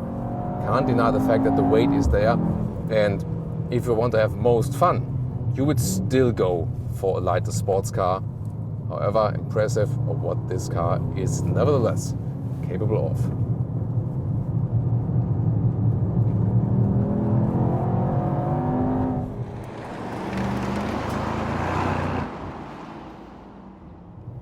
Okay, who will ever take this car on a racetrack for real? Most of the time people want to drive this just as a daily driver and maybe have some performance moments. So we are also going to test it here on normal roads. This suspension here, by the way, I mean, it does, even out some waves and so on. Smaller bumps could be worse. It's not that you would get like pushes in your lower back or something. That is prevented actually. However, it does remind you all the time, or let me take it that way, it always punishes you for not buying the CLS. At least when you want some comfort. It's like, bam, should have taken a CLS, bam, should have taken a CLS. Yeah, but I mean, you take this one in all seriousness now, you take this one here if you want to be reminded all the time that it's a sporty vehicle, So a CLS or a Porsche Panamera or the Audi A7 would definitely give you more comfort. This one here is set on such a sporty note that you can somewhat still use it as a daily driver, yes, but you have, especially when you pick these bucket seats, steering wheel, that sporty seating position and the stiff setup from the suspension, especially when you go with the 21-inch wheels, it is always like kind of taking you like, come on, like, do you maybe still want to go on the racetrack? So that's the thing. It will cost you comfort. You have to be sure about this pick actually. But if you're really that sports fan, even though you need 4 doors, then it is actually something for you. And from these features like the direct steering and so on, you also profit in normal cruising. That's actually pretty cool. And when you are in the normal comfort mode, sound-wise, there's not much happening actually. And of course, when it's driving really slowly, then you're also in that pure electric mode, like it is at the moment. I also see it here, 0 RPM. So we are driving all electric at the moment. I can also induce that with going to the electric mode, EL. But even if I am in the comfort mode, then it does stay actually in the electric one. Only when I go to the sports mode here, then you can see the RPMs jump up, but then also rather silent from that engine. Sports Plus mode, then we have more sound feedback in the race mode we tested earlier. Interesting thing here you can do also with this driving selector in the lower part. When you press it, then you have recuperation stages, and you can do it kind of like 0, lift your foot off the throttle, that's just rolling. 1, 2, 3 steps, and then you have also significant deceleration by the regenerative braking. Yeah, I mean, the question is, when do you want that? Maybe if you're rolling down a hill for a longer time, then it's a more comfortable feature, definitely, that you don't have to use the brakes that much. Other than that, if you use the brake yourself, you will also first use recuperation, and then actually the real brakes are being applied. So it's just a different way to actually reach the same goal. Wow, and like every single roundabout is really a lot of fun with that vehicle. So yes, losing comfort, defo, but you also gain a lot of fun. That's the thing. To me, it is actually, especially considering the everyday driving features of this vehicle, I'm not a fan of more sportiness on the cost of comfort. There are vehicles which deliver both. That would be more my thing. This one is here when you don't want to compromise that much. Actually, have to just know that. As for the real electric range, we don't even have to talk about this because the battery is so small that you cannot say like, oh, you know, I'm commuting to work with this all electric or something. This in most cases will not work. They really put this in for the performance only. You always still remain with that buffer, so it never completely depletes. It's really a thing that you just get more performance, and especially when you're also here in normal city traffic, it can be quite interesting to have a more spontaneous throttle input indeed. And we've experienced that with also normal pure electric vehicles, which are kind of like small, that they have a more spontaneous acceleration from standstill than some of the huge performance cars. You just get more spontaneous reaction. That's also what this hybridization is for, and even in city traffic this can be quite interesting. You have to be very gently with the throttle. On the racetrack we let it all open, but here you're really very, very much fine-tuning the throttle, always watching the speed limits, because as soon as you just press it a little bit more, it actually goes nuts. So yeah, it's really like putting this car here on the everyday driving test is really something like, you know, you have some wild animals on a leash and you're always holding them tight and they're always waiting to be released. You know, that's the thing, what you experience here. Here then also the assistance systems, setting them on the #capacitive BS buttons on the left side. Cruise control, also normal function. Traffic event ahead. Thank you so much. Oh, wow, that's a nice one. Because there's a tire in the middle of the road. That was a great warning. Hats off. I mean, we couldn't stage that. Nice. I'm just waiting for some reaction from Jonas, but he's always like Mr. Cool. Is always like, I know, I've seen worse. Yeah, definitely. So the cruise control is also doing a good job. You can also get the blind spot monitors. We also have that here. So then the cars, when they appear in the blind spot, you get this flashing. You have to go see here now on the right. Yeah, they heard that. That was on the right side, and when you're also setting the turning indicators, then you also get an acoustic warning additionally. That's definitely a very helpful feature. So basically it delivers everything you also need in everyday driving life. You can put this as a everyday driver. It is possible, however, then let me give you some advice on that. If you still want to keep the comfort up in some ways, maybe rather stick with the normal sport seats and also stick with 20-inch wheels and don't go for 21. Yeah, then at least you can do something. Just as for the price, the C43 is of course the most affordable one from these here. However, it only employs a 4-cylinder, but the driving dynamics are fantastic. The C63 with this performance hybrid system could not really convince us. As for the engine, that's why we'd rather go for the C43 between these two. However, the new sweet spot is the CLE53. It doesn't come with 63 badge, but with a 6-cylinder and a very cool styling, so this should be the best overall choice if it comes to coolness, price and the engine character. The S63 also follows the new performance hybrid concept now. It is super quick, but I felt that a car of this kind rather needs a traditional 8-cylinder approach or directly go fully electric. The GLC63 is the most phenomenal SUV to drive. Absolutely incredible how much fun it is and how good the handling is. Here, however, I also don't need the performance hybrid system, so you could as well go for the GLC43. The GLE63 doesn't come that close to the driving fun and agility of the GLC performance models. The new AMG GT 63 is much fun and is a very serious contender of the Porsche 911. especially now with the new rear bench concept. The Mercedes SL is, so to speak, the AMG GT convertible now. Sad that they let the SL die. Then again, you can get a very sporty convertible. The AMG GT 4-door feels kinda heavy in comparison to the most other vehicles here, especially in the performance hybrid version. It is a larger vehicle, but at the same time it doesn't offer so much more space nor comfort, so I honestly don't see too much of a point here. If you want a fun AMG with space and family flexibility, then I would take a GLC AMG that combines both purposes. If you want the coolest one without paying as much money as for an AMG GT, then go for the 6-cylinder CLE53, which you can actually get as a coupe and also as a convertible. Latter one, my favorite choice for fun. And you can also get the CLE with animal-free microfiber seats and steering wheel. Which one would you go for? Tell me in the comments, and also tune in to more comparison reviews.